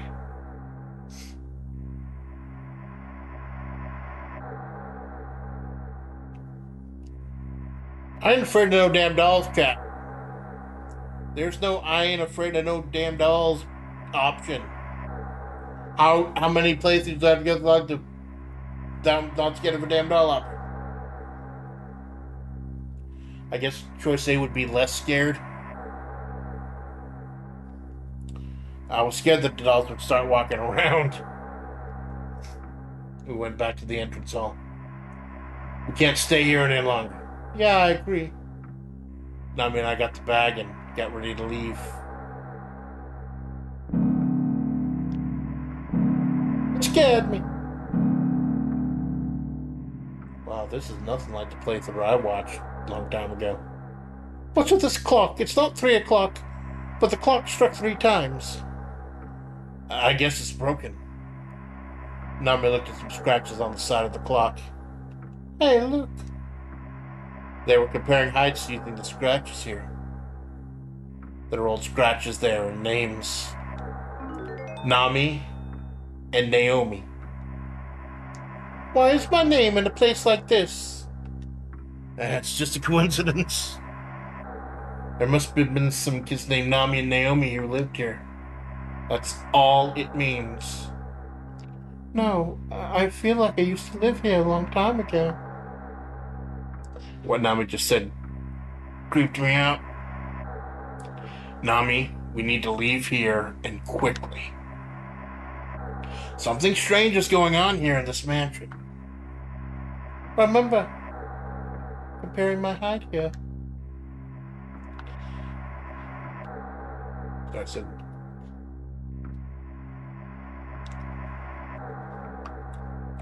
everybody remembers comparing their heights at some point. Let's just go. The FaceTime was making me, made her look like she was dead inside. Amanda, I was a twin.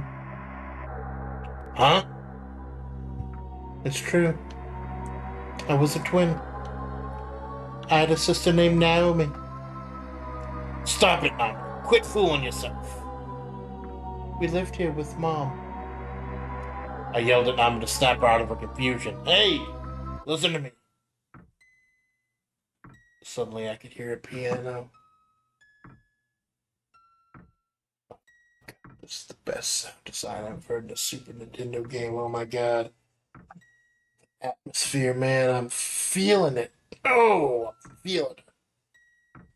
Nami's head jerked up. The piano. Nami broke into a run like she'd just snapped. I chased after her. Nami and I entered the piano hall. The piano was being played by a woman who was wearing a white dress. That woman was Nami. Nami! I did a double take. And the woman who looked just like Nami had disappeared. The piano was still playing as if it was a player piano. I was a twin. Nami said it loud and clear. My sister and I lived here together with our mom.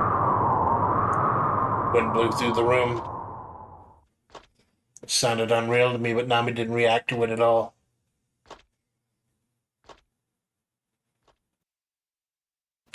There was a man. My mom was very nice to him. I liked him. Was he a relative of yours? He seemed like a dad to me, or maybe a little brother.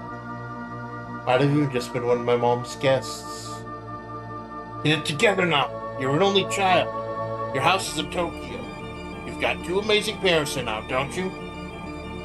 I'm not so sure. Nami put her hands up to her head. I feel like my head's going to split apart. Remember. Nami didn't look like her usual self. I was born and raised here. Nami, calm down. I know you've been through a lot today. Your nerves have got to be shot. But if you take a second and think about it with a clear head, you'll realize none of what you're saying makes sense. But, Nami shouted as she cried, my real mom was here. I had a twin sister named Naomi, too.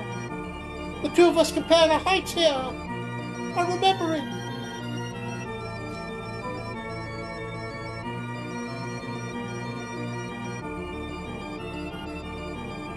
Naomi, you're an only child. I tried to calm her down. That's enough. Just stop.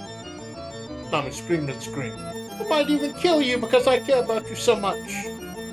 Nami, that's crazy. Don't even start with that nonsense. I always play with my sister out in the garden. Mom would be laughing at us. You should have been there too. Nami sounded like she'd gone delirious. Okay, Nami, I get it. I understand completely, so there's no need to explain anything else. My mom likes you. My sister does too. I don't know what I should do. Then I felt the presence for real. There was a woman there.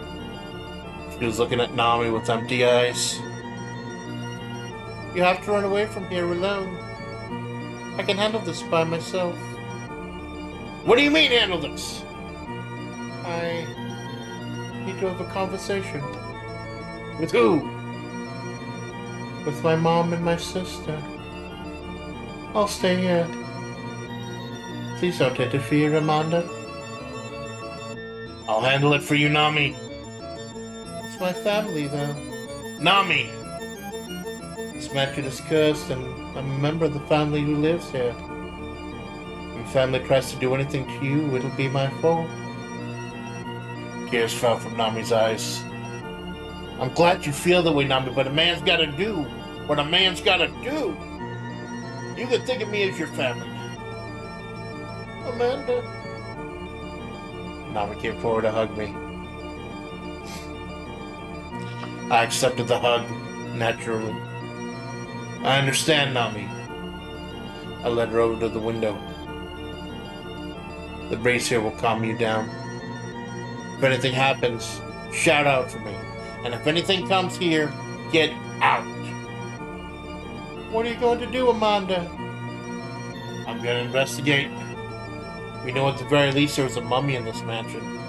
There's a suit of armor, and there's somebody who made it disappear. I'm going to find out who that person is. No, Amanda. I'm going. You can't. Please let me go. Nami shook me off and left the room. I ran after Nami as fast as I could, shouting, You're putting yourself in danger. Get back here. I turned down the corner of the hallway, but Nami was already gone. I started searching around for her frantically. Are you there, Nami? I headed into the room. Nami wasn't there, but I did come across something strange. It was a miniature landscape. It was modeled after a mountain with a winding road, and there was a miniature car that had crashed on it. God, kidding. Took a closer look at the miniature landscape. Was in fact a replica of the road we've been driving on. The car was positioned right where we had trouble with the brakes. Is this some kind of setup? Did somebody lure us to the spot? Just as I mulled over the possibility, I could hear Nami scream, Amanda, come here! I ran straight to her. Nami! Worried about Nami, I shouted to her while I ran. Nami! I was just standing there in a daze. Amanda, look, Nami said as she handed me something. It was actually 2 diaries written by a mother. There's a diary with Nami's name and another with Naomi's name. These diaries prove that I was a child. These prove that Naomi and I were her children. I laughed, although I had no reason to. Just because it has your name, Nami, that doesn't mean it's about you, does it? Even if it has this? Nami showed me a page that had her date of birth written on it. Even the blood type's the same. This is me. My mom wrote these diaries about me and Naomi. Nami covered her face with her hands and flew out of the room. Nami, wait! Don't follow me. Nami looked back with her tears in her eyes. I've let somebody die. Even if I haven't, I'm about to let somebody die. That's ridiculous. I can see that blood in my hands. These are the hands of a killer. I wouldn't let you kill anybody. Amanda? Listen to me, Nami. You're the one who needs to listen, Amanda. Nami shouted. I might end up killing you, Nami cried and vanished into the darkness of the hallway. Nami! The relationship was going to be done for at this rate. I, reflected on the situation and hydrated.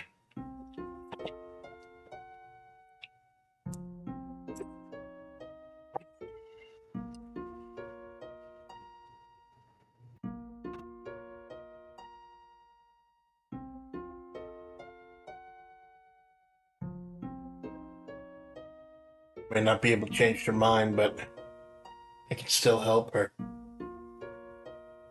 I found Nami. It was nighttime, but heat waves were moving through the courtyard, and she was standing in the middle of the scene. Many twin girls were crying in front of a blood-stained sword. Nami! I shouted. Don't come any closer, Amanda. These are all the girls who couldn't pass away after they killed their mom. Nami cried and shouted, just like my sister. The ghost of the twin girls vanished with a gust of wind. Nami! I shouted without thinking. It's like the other girls. Nami vanished. It was like she'd melted into the darkness. Nami! I trembled just like Nami did when she went crazy. And then I found where she was. Nami stood there like she'd be frozen in place. Amanda! Nami! I tried to walk up to her, but even though she was standing in place, she began to float up into the air. Nami! I tried to run over, but something white appeared before me. We killed her. It was another Nami. It was Naomi. You're Naomi? Naomi looked up at Nami and said, We killed our mom. What? Nami, we killed our mom. And then Nami responded in a daze. We killed our mom. Stop it, Nami! I yelled at her, shocked. It's true, Nami. We killed our mom. What? Hey, stop it! I tried to grab Naomi. Oh! My hand passed right through her. Nami, you must be punished too. Mom is waiting for you. Naomi vanished and Nami fell unconscious. Nami! I picked up Nami and hugged her. Nami looked at me in a daze. I didn't kill her, did I? I didn't kill my mom, right? Nami had finally lost it. Of course you didn't, Nami. Get those stupid thoughts out of your head. Believe in yourself. Nami's eyes stuttered about as if she was doubtful. I didn't kill her, right? Nami grabbed a hold of Nami's shoulders. Let's assume that it's all true and you left this match when you were little and you forgot about it until today. I mean, you haven't seen your mom in a decade. When could you have killed your mom? Right. You're right. Nami said, still in a daze. I was sent away from this house, wasn't I? And my mom abandoned me. Why was I the only one she abandoned, though? Don't be stupid. Save it for later. But she did throw me out. Everything started shaking and Nami was screaming hysterically like she'd gone out of her mind. Why didn't she raise me? The matron shouted. Nami? Startled, I stared straight at Nami. Nami was moving away from me. It was like some unseen force was pulling her. But she didn't scream, not even once. If anything, the look on her face was of a child being comforted by a doting mother. Nami, where are you going? I chased after Nami, but she disappeared into the darkness down the hallway. Nami! There's no sign of her. The mansion had stopped shaking. I sputtered the door that had been opened just a crack.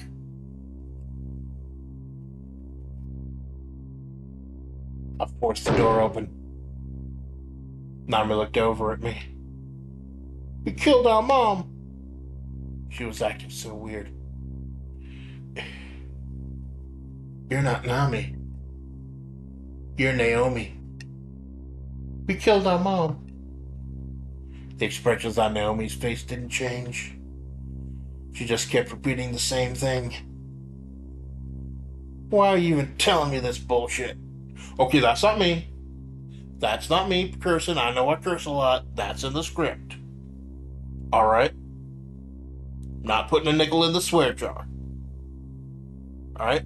That's in the script. That ain't on me. Where's Nami?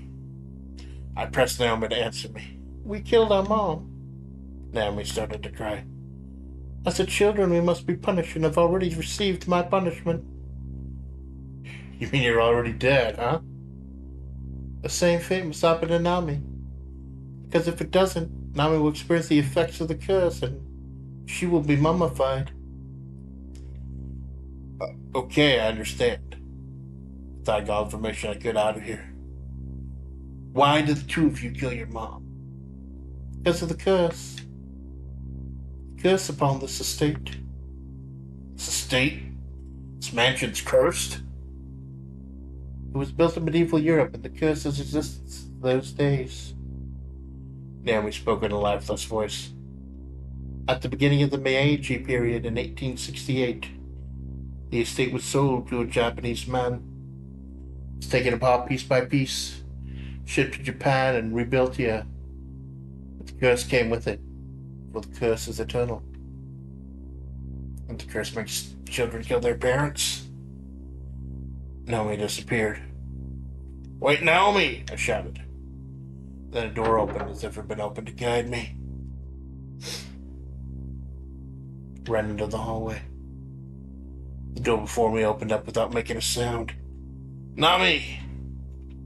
I found Nami inside that room. Look at how many there are. Nami suddenly pointed out the window. She was pointing to the garden in the back of the house. There's a row of graves. So many graves. The row with lines with pairs of graves. They're the graves of twins. That's right. The graves of twins who killed the mother and were punished for it. I didn't realize that when she'd arrived, but Naomi was standing right there with us. That's the curse of this estate. Curse of the mansion that was brought here from the west. Curse that makes twins kill their parents. Oh my god, the playthrough... How different are each of these stories, man. The playthrough I watched some time ago was nothing like this. How many different stories are there in this? Oh my god. I've got to play this again. Her voice was cold. On our 7th birthday, we stabbed our mom with a sword. The sword on the floor rose up, flew through the air, and fell in the palms of Nami's hand. I've already received my punishment. You need to hurry and be punished too, or the curse will mummify you. Oh! Nami and I shouted at the same time. The sword gleamed. In the light, we could see a scene of 7-year-old twin sisters stabbing their mom with This is messed up. I do apologize. I did not just realize this was going to be this messed up. Is it the playthrough I watched was completely different? This is... What the... The sword vanished, along with Naomi. Nami was looking totally pale. That was me. We killed our mom. Stop it, Nami. I have to hurry and receive my punishment from my mom. Nami started walking faster.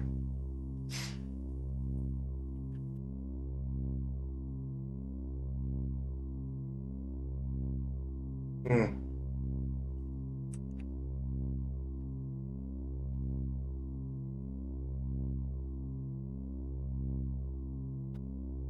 Fuck it. Alright, then I'm going to. I decided to go with Nami. Don't come after me. Nami stopped me looking pale. Why not? Because I'm going to be punished. That's why I'm going with you. Being punished means I'm going to be killed by my mom.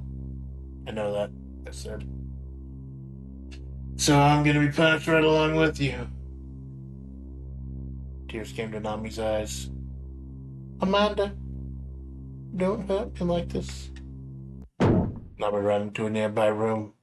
Nami! I ran after her immediately. It was a strange room. On the other side of the room, there was a tiled wall. And the Mother Mary with child. I wonder if maybe this is one of the reasons it never came to the US. Because we all know how Nintendo was with, like, religious iconography at the time. Maybe that's part of it. Or maybe it's the whole twins killing the mother thing. I don't know. I don't friggin' know. You are listening to Otogirisou Hypericum Preferai by Chunsoft, translated by Translated.Games. This is your Splatterday matinee. Nami stood in the center of the room. This is it. This is the prayer room. I noticed two worn out spots on the carpet of someone have often kneeled there. Those spots were left by people praying.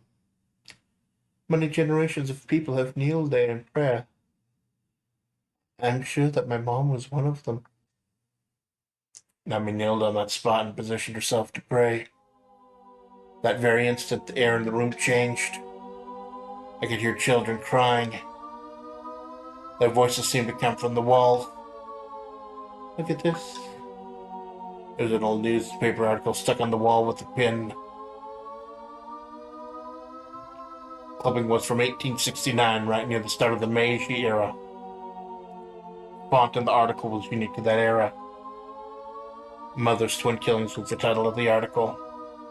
It's about the unexplained murders that occurred in the mansion that had been deconstructed in the West, carried over and reconstructed. The article stated there was an ominous legend concerning the estate even before it was reconstructed here in Japan. Any mother who lives there always gives birth to twins, and she always ends up killing them due to a curse. Oh, it's actually the other way around, it shouted. Naomi was lying. It was actually the mother who was cursed to kill her twins. The air in the room started to shake again. Children began to weep silently. He seemed to be trying to tell me that what I was thinking was correct. The diary. We should be able to find out more from it. We need to find her mom's diary. Don't forget to hydrate, talking for long hours. Thank you, Kara. I took a sip like about 5 or 10 minutes ago when I was doing little station identification. That you are watching Amanda Splatts is Otogirisou. But I do thank you for looking out for me, Senpai. I do appreciate it. We headed to the mummy's room.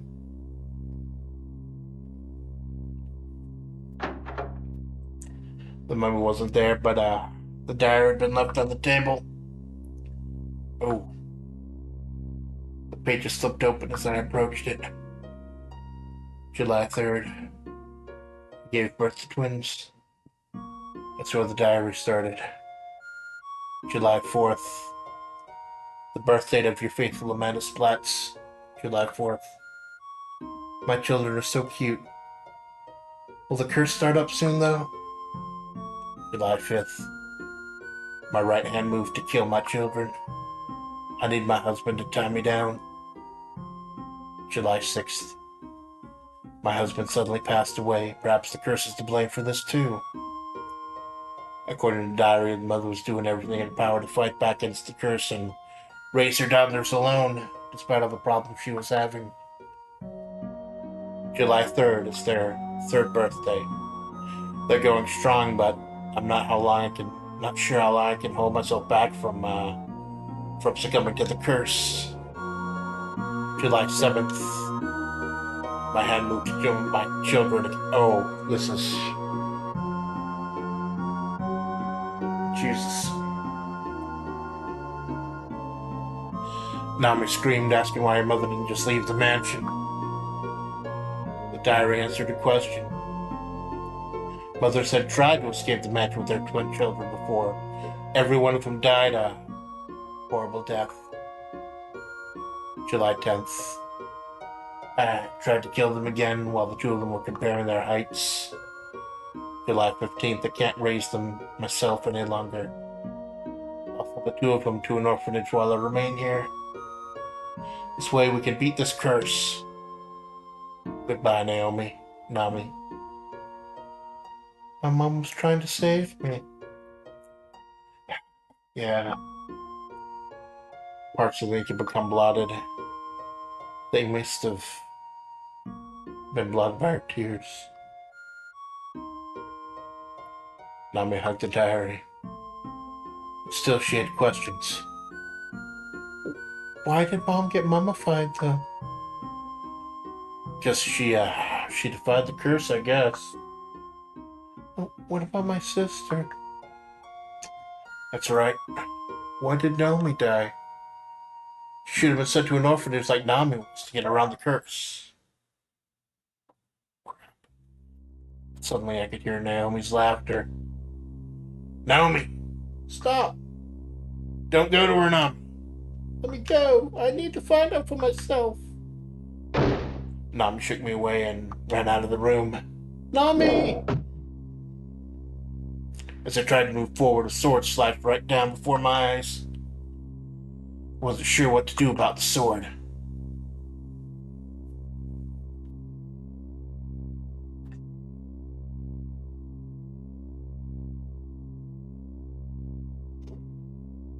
What?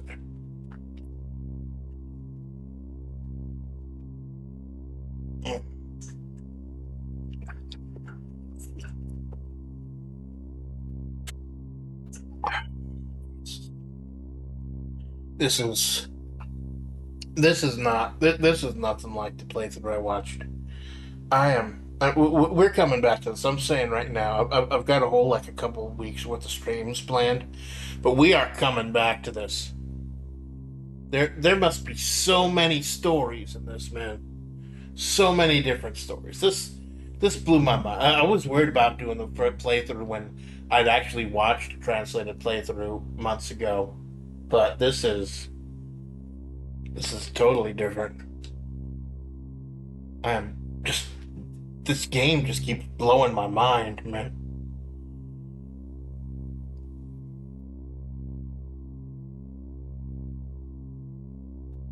Don't mess with me. I pulled out the sword, heaved it into a wall, and chased after Nami.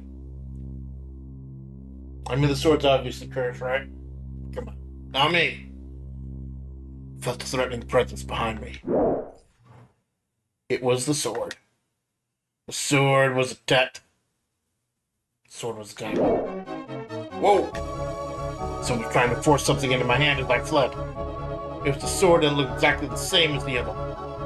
I didn't hesitate.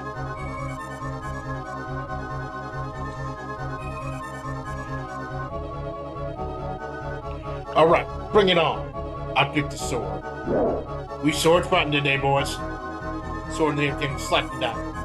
Oh, again, not me. It's in the script. Oh, shit. I was fighting against the same sword I was holding. If I didn't take this thing down, it was going to kill me. Amanda, help me! Nami's voice startled me, and I took another look at what was going on. But I've been slashing. Fuck! I've been trying to kill Nami. So I would be the one to. Well, no. No! Nami! I barely managed to stop my hand. Or so I thought, but immediately. No!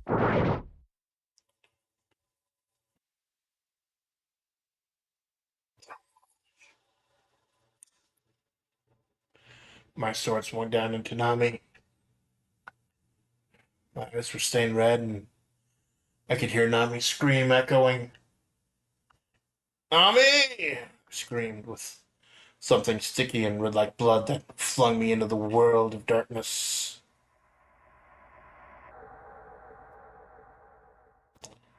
I was enveloped by solid darkness, and then it gradually lifted.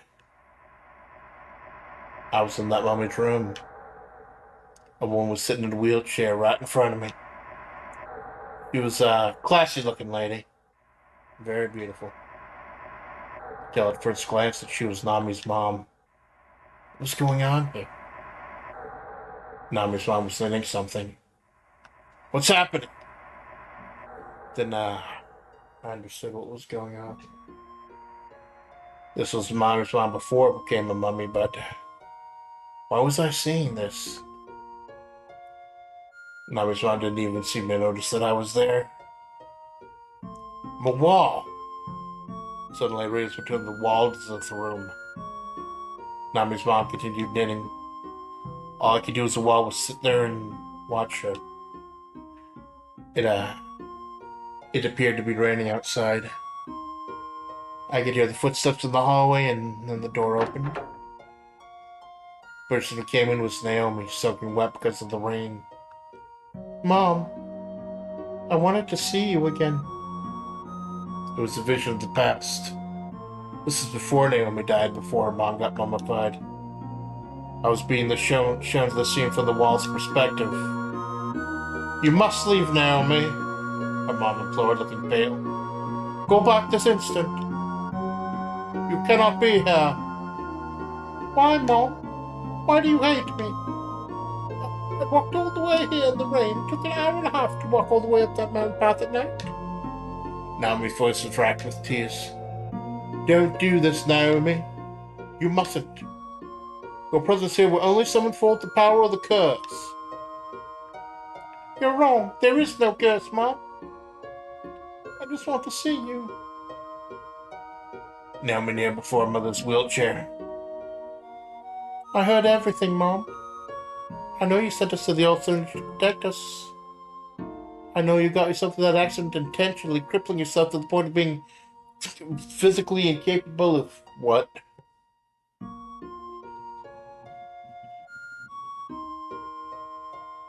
Jesus Christ. So I want to stay by your side, Mom. I want to be the one to take care of you now.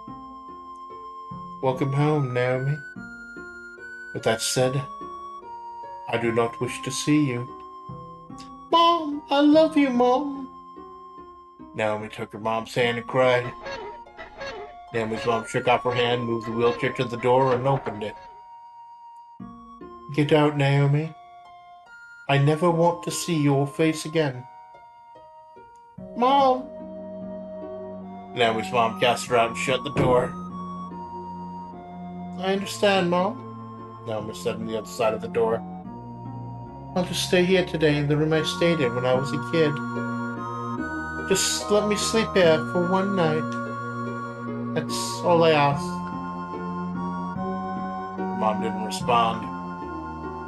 She only clenched the armrest of her wheelchair. Her whole body was trembling like she was trying to hold something back. And suddenly, the scene changed. I had turned into a wall in Naomi's room. There was an old bed there, and grown-up Naomi was sleeping in it. That's when the door opened. Her mom entered, sitting in the wheelchair. She moved the wheelchair forward and looked down at Naomi's sleeping face. She was clutching a sword in her right hand and she raised it up. Oh no! I was screaming in my heart. It wasn't by her own will that she'd raised the sword, even as her body tried to bring the sword down. It wasn't her intent. It was the force of the curse upon this mansion that moved her. Oh, I don't want to kill you. Mom spoke as she could barely squeeze out the words. Naomi, run! Being tired by the long walk and the nostalgic feelings of being back in her old room, Naomi was sleeping like a baby. Naomi! Is that a typo? Mother screamed with air, sword raised in the air. She was fighting. The curse was trying to bring the sword down, but her mother was fighting not to do it.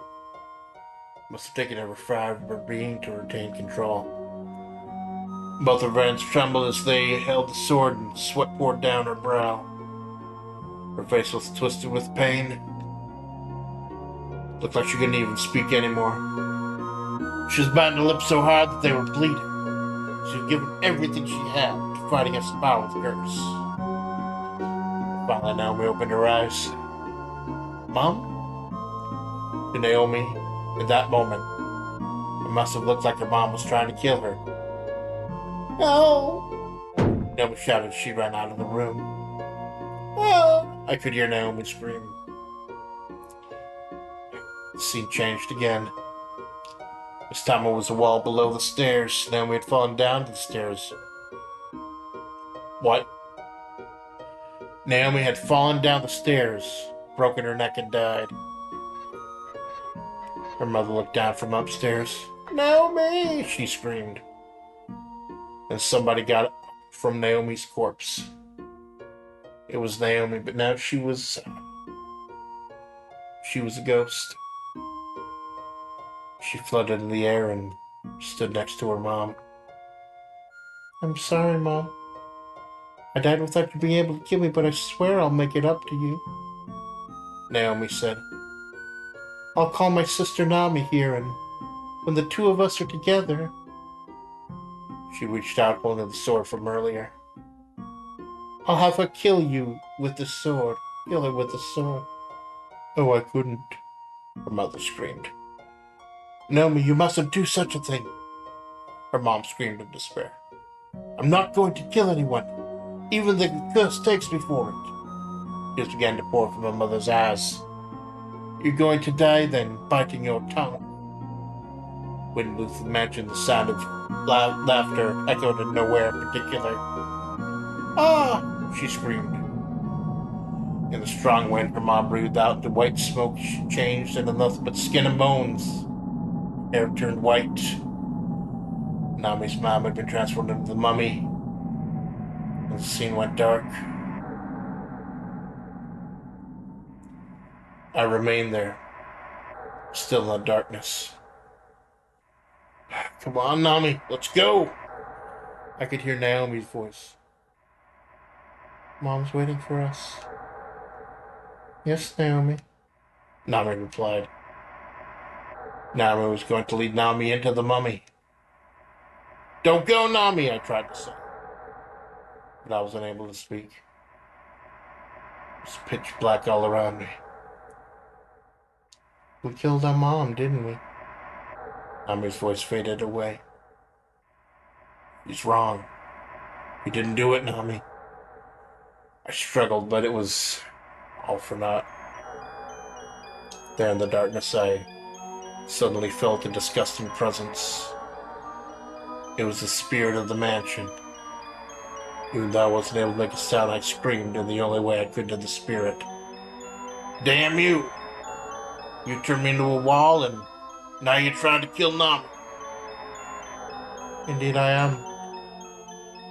The spirit responded much the same way in words without a voice. The twins that were born here will kill their mother. This is the curse that I have cast. Who in the hell are you? I'm the original owner of this mansion, the spirit replied. In the forest of Bergeron in the year 1800, I gave birth to twin princesses here in this mansion. Later on, I was stabbed to death by the two of them with my own sword. They killed me because they lusted over my position of authority.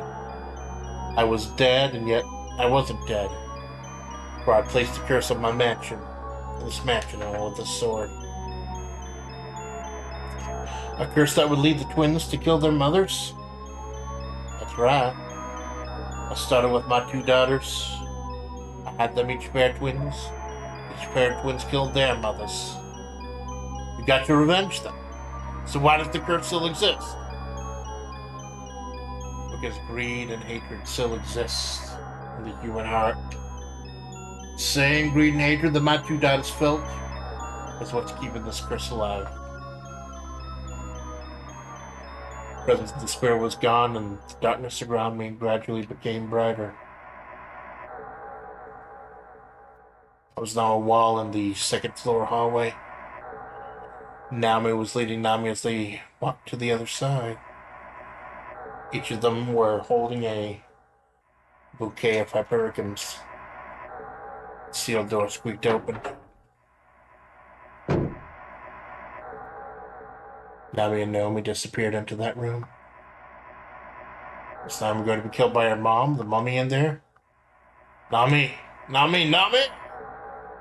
All I could do was weep, shouting her name, and her voice could not be heard, shedding tears of regret that could not fall, and sobbing with breaths I couldn't breathe.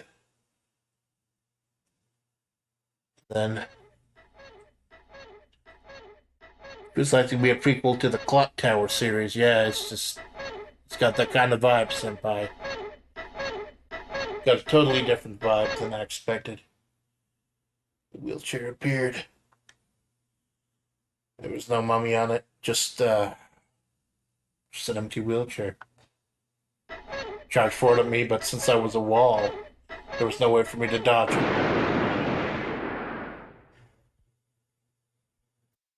Wheelchair got busted into pieces. Something strange had happened. I was now standing in front of the wall. I wasn't a wall anymore.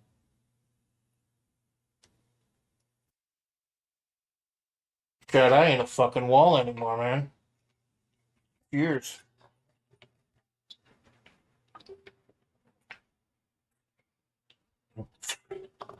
It's a Splatterday miracle.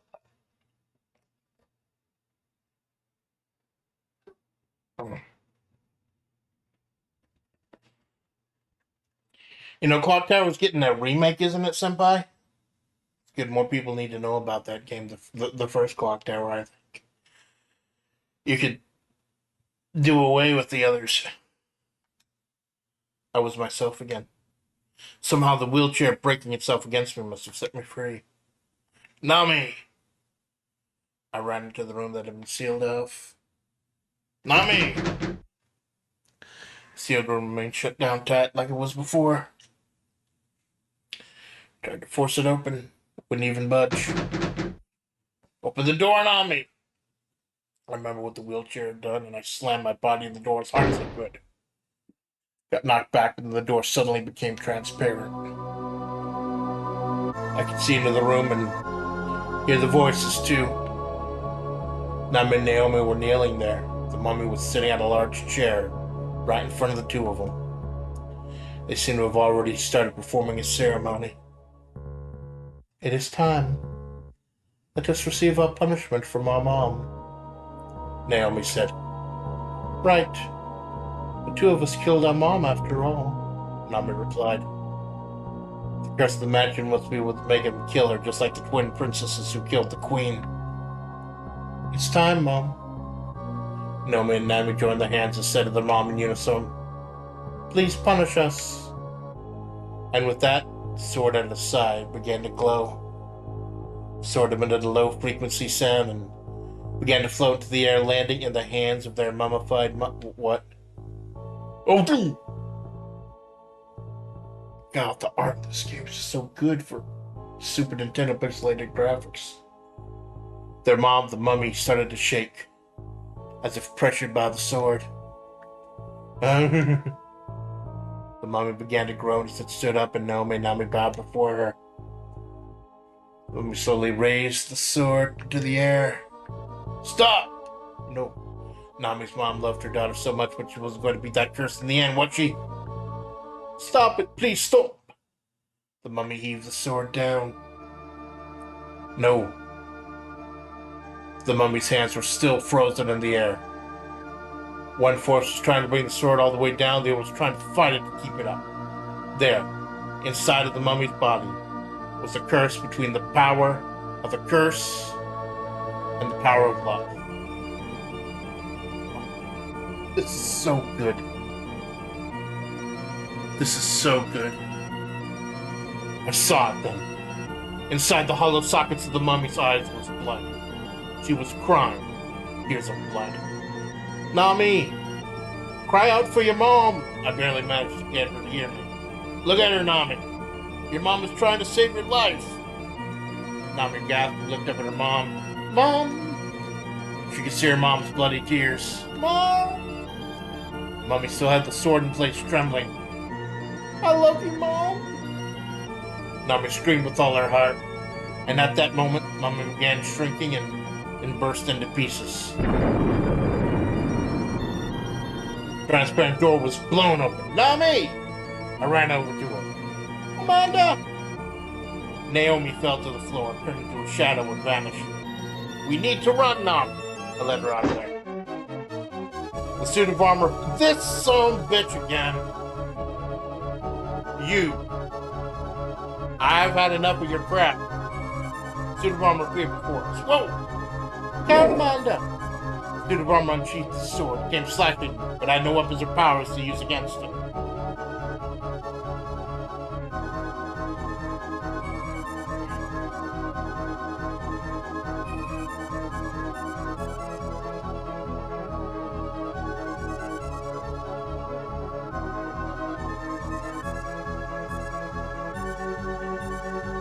Jesus.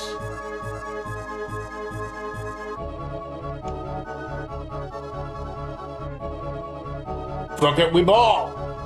I'm not gonna die just yet. Still holding on to each other, two of us ran with the suit of armor at full speed. The suit of armor wouldn't even... flung its large arms around us, coming for us. But something was off about it. The suit of armor started spewing some sort of yellow steam from its whole body to take 2 or 3 more steps in our direction. Ah! Then the suit simply collapsed. The steam coming out changed to a bluish color. And from the scattered pieces of the suit of armor, that green cat stepped out. Its eyes flashed at us, then it disappeared. That green cat. Was that the physical manifestation of the curse? Oh, God. Yeah. Oh, my God. This is so good. Oh. Where did that come from? Explosions started happening all over the place. Hurry! By the time we made it down the stairs, the entrance hall had already erupted in flames. We'll go out the back! I grabbed Nami's arm and ran. Oh! A flaming pillar fell to the ground, separating us. Are you okay, Nami? The air was thick with black smoke and heat. It was hard to breathe. I couldn't even open my eyes. I can't take it anymore, Amanda. I reached my hand out to her voice. Don't say that! We're gonna make it through this alive. For your mom's sake. For Naomi's too. Suddenly at that moment there was a bright light. The golden light shining just beyond the flames and the smoke. Couldn't bring myself to open my eyes. I could still see it somehow. I could believe in it. That way! I aimed for the lead, holding on to Nami's hand as we ran. Oh! The air around us had suddenly changed. It seemed like we'd made it out to the back. We made it out, Nami. The boiler was about to explode. We had to get a little further away from the house, so we kept running. The wind struck my cheeks. I was finally able to open my eyes a little, and they still strung from all the smoke. I turned around to see how far we'd run from the mansion.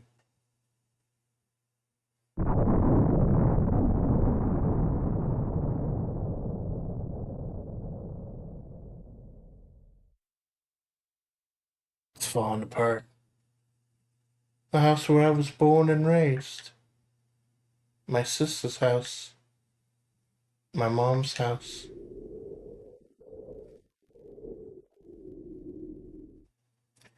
The wind was blowing. It was cold and refreshing.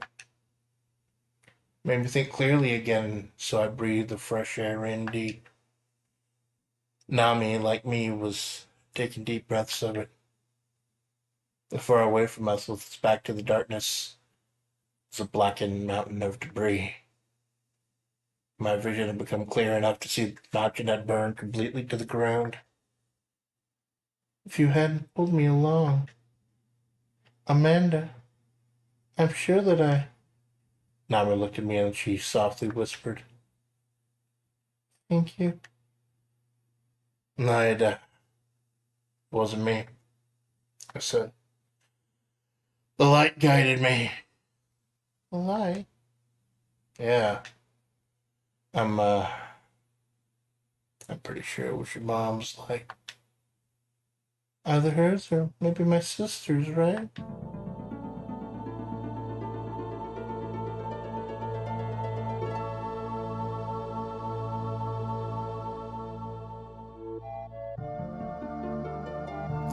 We looked up at the night sky. It looked so beautiful. Oh, Nami said in a quiet voice. From the burning rubble, we could see something shining rise up to the heavens. It was one, no, two. Mom, Naomi, Nami whispered. Thank you and goodbye.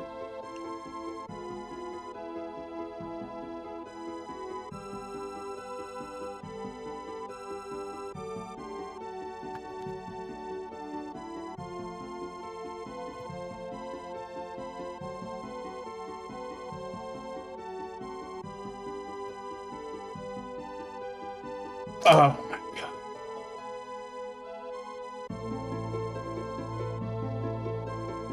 That was so fucking good, chat. That was so fucking good. Holy shit, that was just... wow. Like I said, I'd started, I think it was a few months ago, someone before the patch, the translation patch actually came out, I'd watched someone else do I believe it was someone who just read Japanese do a playthrough on their own. And the story was completely, absolutely different. Way different. The ending was nothing like this. And, wow. Wow. Like I said, the only thing I didn't like was that the way that it was written up more like a novel instead of like a script. You couldn't really tell who was talking. Now, if you're just reading it on your own, that's not a problem. But if you're trying to read a script like I am, like visual novel, read it out loud, it gets a little confusing. But I think that may just have been how it was in the original.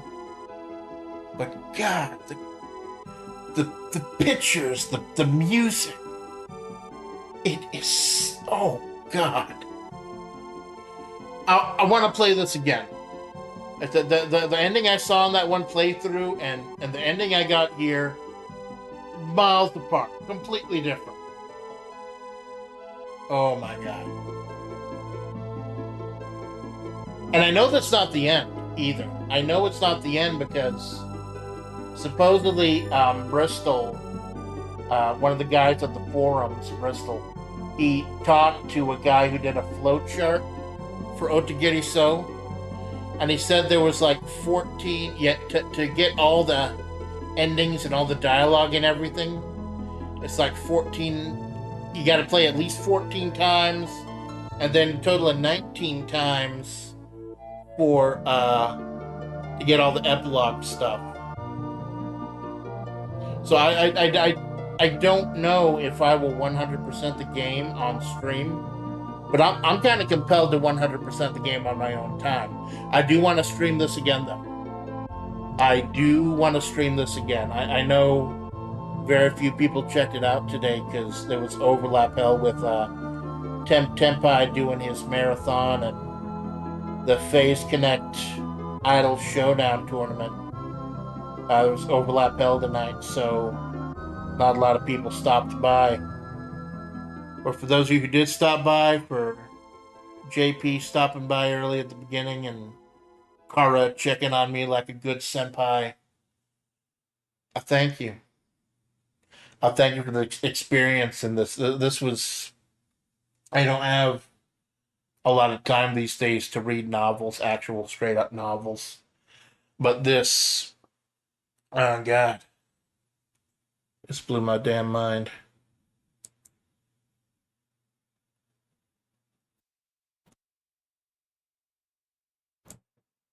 Blew my damn mind. There have got to be so many different stories here and so many different ways it could go. I want to do it again. I want to. Is it frozen?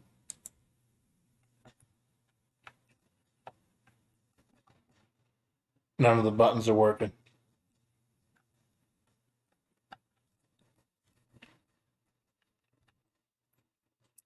Do I just have to reset?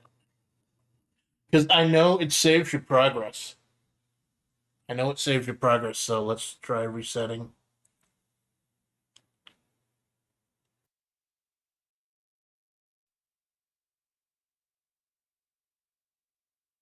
That was so damn good.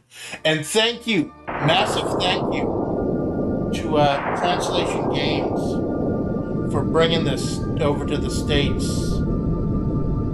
Play this shit any way you can, my man. There we go. Good.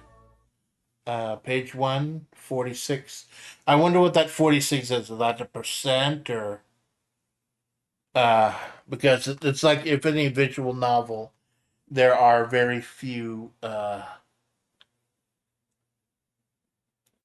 are some things you can only get with like tiny little, like there's in Kitawa Shoujo, I know there's that one dialogue path that only appears super specifically, and that's the weird one, that weird tiny little conversation that stops everyone from getting 100% all the time. But let me save.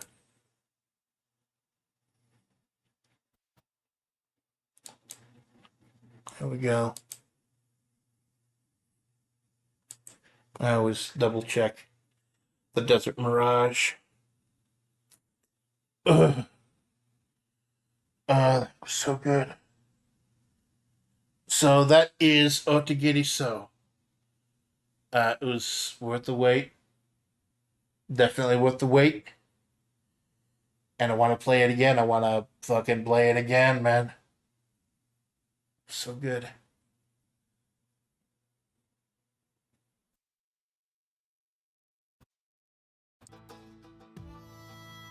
So thank you for stopping by, JP. Thank you for stopping by, Senpai. I know there are far more important things you could be doing right now. Far more important streams going on right now. And still stop by for your faithful little Amanda Splatts, and I deeply appreciate that. And for anyone's VOD gang, I understand VOD gang, it's always overlap hell. But Splatterday hits a little different. Translated.games. That is the website you need to visit, because they did Otogirisou. They're the one that amazing work. They've also got the Super Ninja Boy series, Heartthrob Memorial, one of the Guamon games, and Warriors Legend of the Blue Dragon. They're doing amazing work over there at Translated Games. So I wanted to end Splatterday night getting ready for next Splatterday night, because Splatterday is the one day of the week where I put a ton of effort and work into something. instead of just faffing about. I want to do a gorilla tomorrow. Like, here's how much as a streamer I've become really wanting to do and just really wanting to stream relentlessly. I told you I wouldn't be able to have health more than 1 or 2 streams a week, and then I do all these gorillas, and then I've got 5 streams planned this week. 5 streams.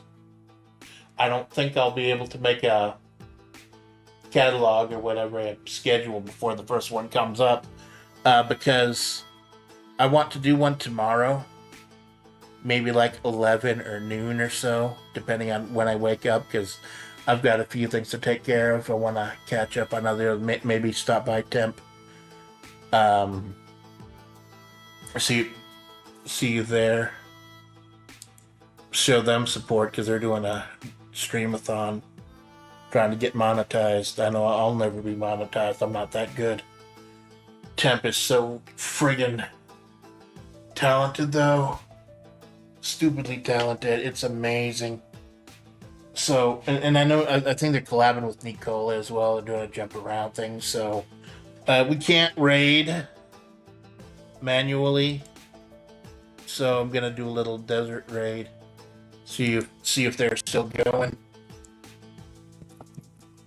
I want to do this again. I want to play Otogirisou again. I was gonna do a chat pixie run, but I know I probably wouldn't even be able to get one person in chat consistently there. So I might just do a run where I just intentionally pick everything that is not originally picked. Just intentionally choose the completely different picks. Because I think I should be able to remember them all, because I picked the ones that were most interesting to me. So, if there's anyone lurking, if there's anyone laying about, faffing a boot,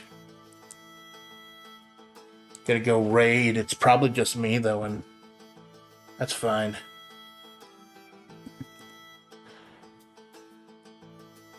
Here's the URL. We're gonna be desert raiding, one woman raiding, Temp Senpai. 7 views, 13 minutes and 48 after a 2.5-hour stream.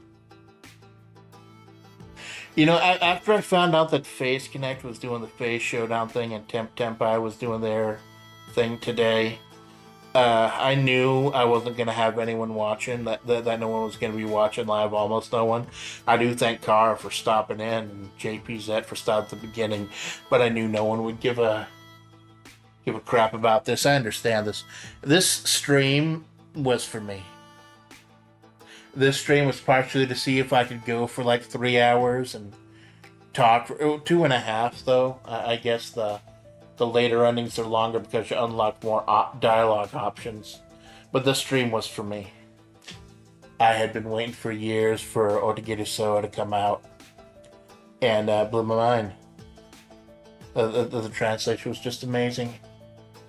So, running on such a rush right now.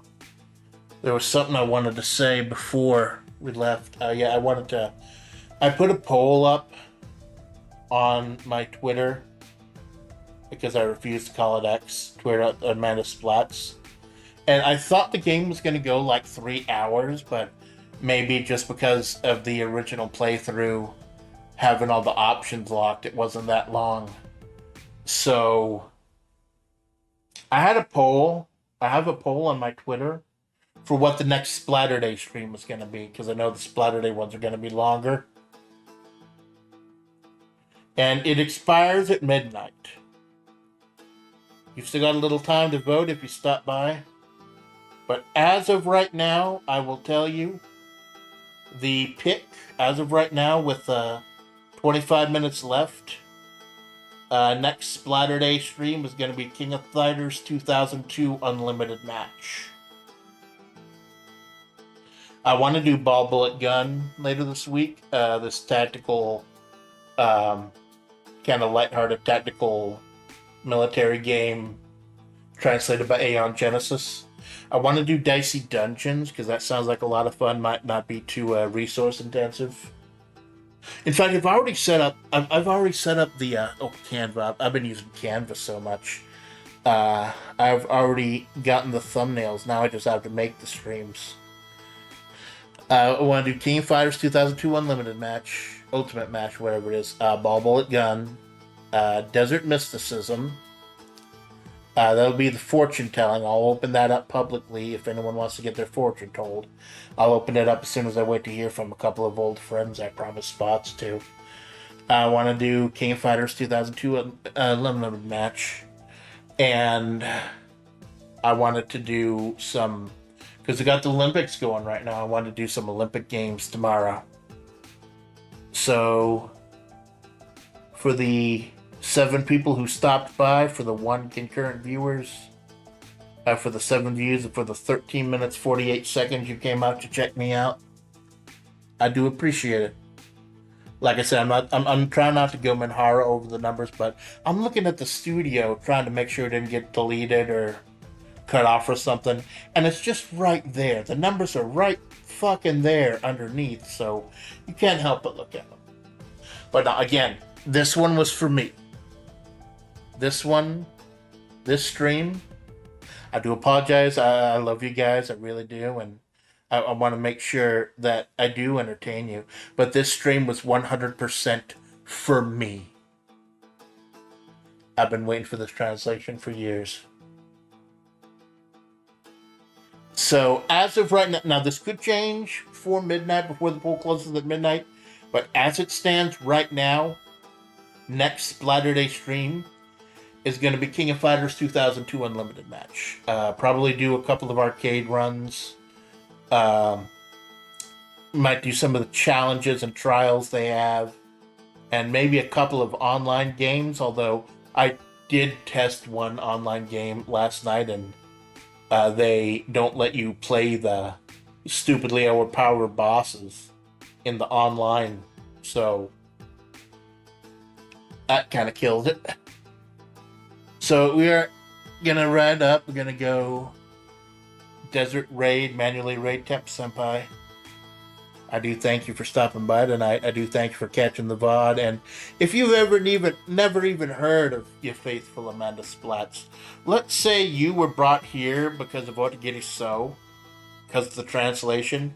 Go a little into depth. What FlaVR is we were initially FlaVR some time ago, years ago, I believe. VTuber by the name of Pipkin Pippa held a stream where she created several VTubers using AI and didn't think much of it, but then people took those VTubers and started using them, and some of those VTubers like Cinnabonbon and Nyana Banana have become massive names in their own right. And then they created more, and some of them created their own, and some of the fans over in the Mongolian basket weaving forums created their own. After this big confusing mire at the tail end of this journey, hopefully not the tail end, I hope we keep going, birth your faithful Amanda Splatts. I'm a roadkill PNG singer. I know I haven't done karaoke in a while since my first stream, but we're getting there. Now that I know that this laptop can game a little bit. It's a little bit more powerful than I really gave it credit for. I want to do more with it. So karaoke will eventually become... That's why I put karaoke as a choice, just in case. But yeah, right now in the poll, King of Fighters 2002 Unlimited match is running away with it. So, as of right, unless it changes, I will do a KOF for the Splatterday stream. We will be doing Desert Mysticism Fortune Telling Wednesday morning at 5 a.m. I don't know what to call my super early morning Wednesday streams. I was thinking of Too Fucking Early with Amanda Splatts. Or Shut Up Bitch, I'm Trying to Sleep with Amanda Splatts, or Damn It, I Have Work Tomorrow with Amanda Splatts. But right now we're going to settle on desert mysticism. So desert mysticism on Wednesday morning, and the next Splatterday night we'll do whatever wins the poll, probably KOF. I want to do Otogirisou again.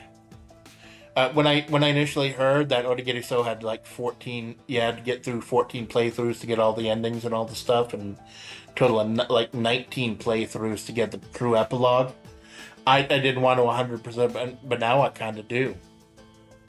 I do know 100% that I want to do another playthrough, so I'll have to go back over and get a list of all the choices I made.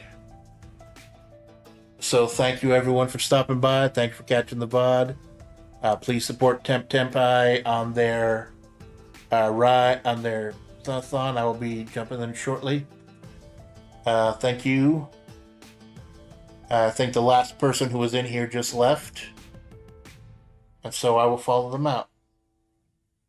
Ladies and gentlemen, I don't know how long I'll be able to do this type of thing, but as long as I can, I will be your faithful Amanda Splatts.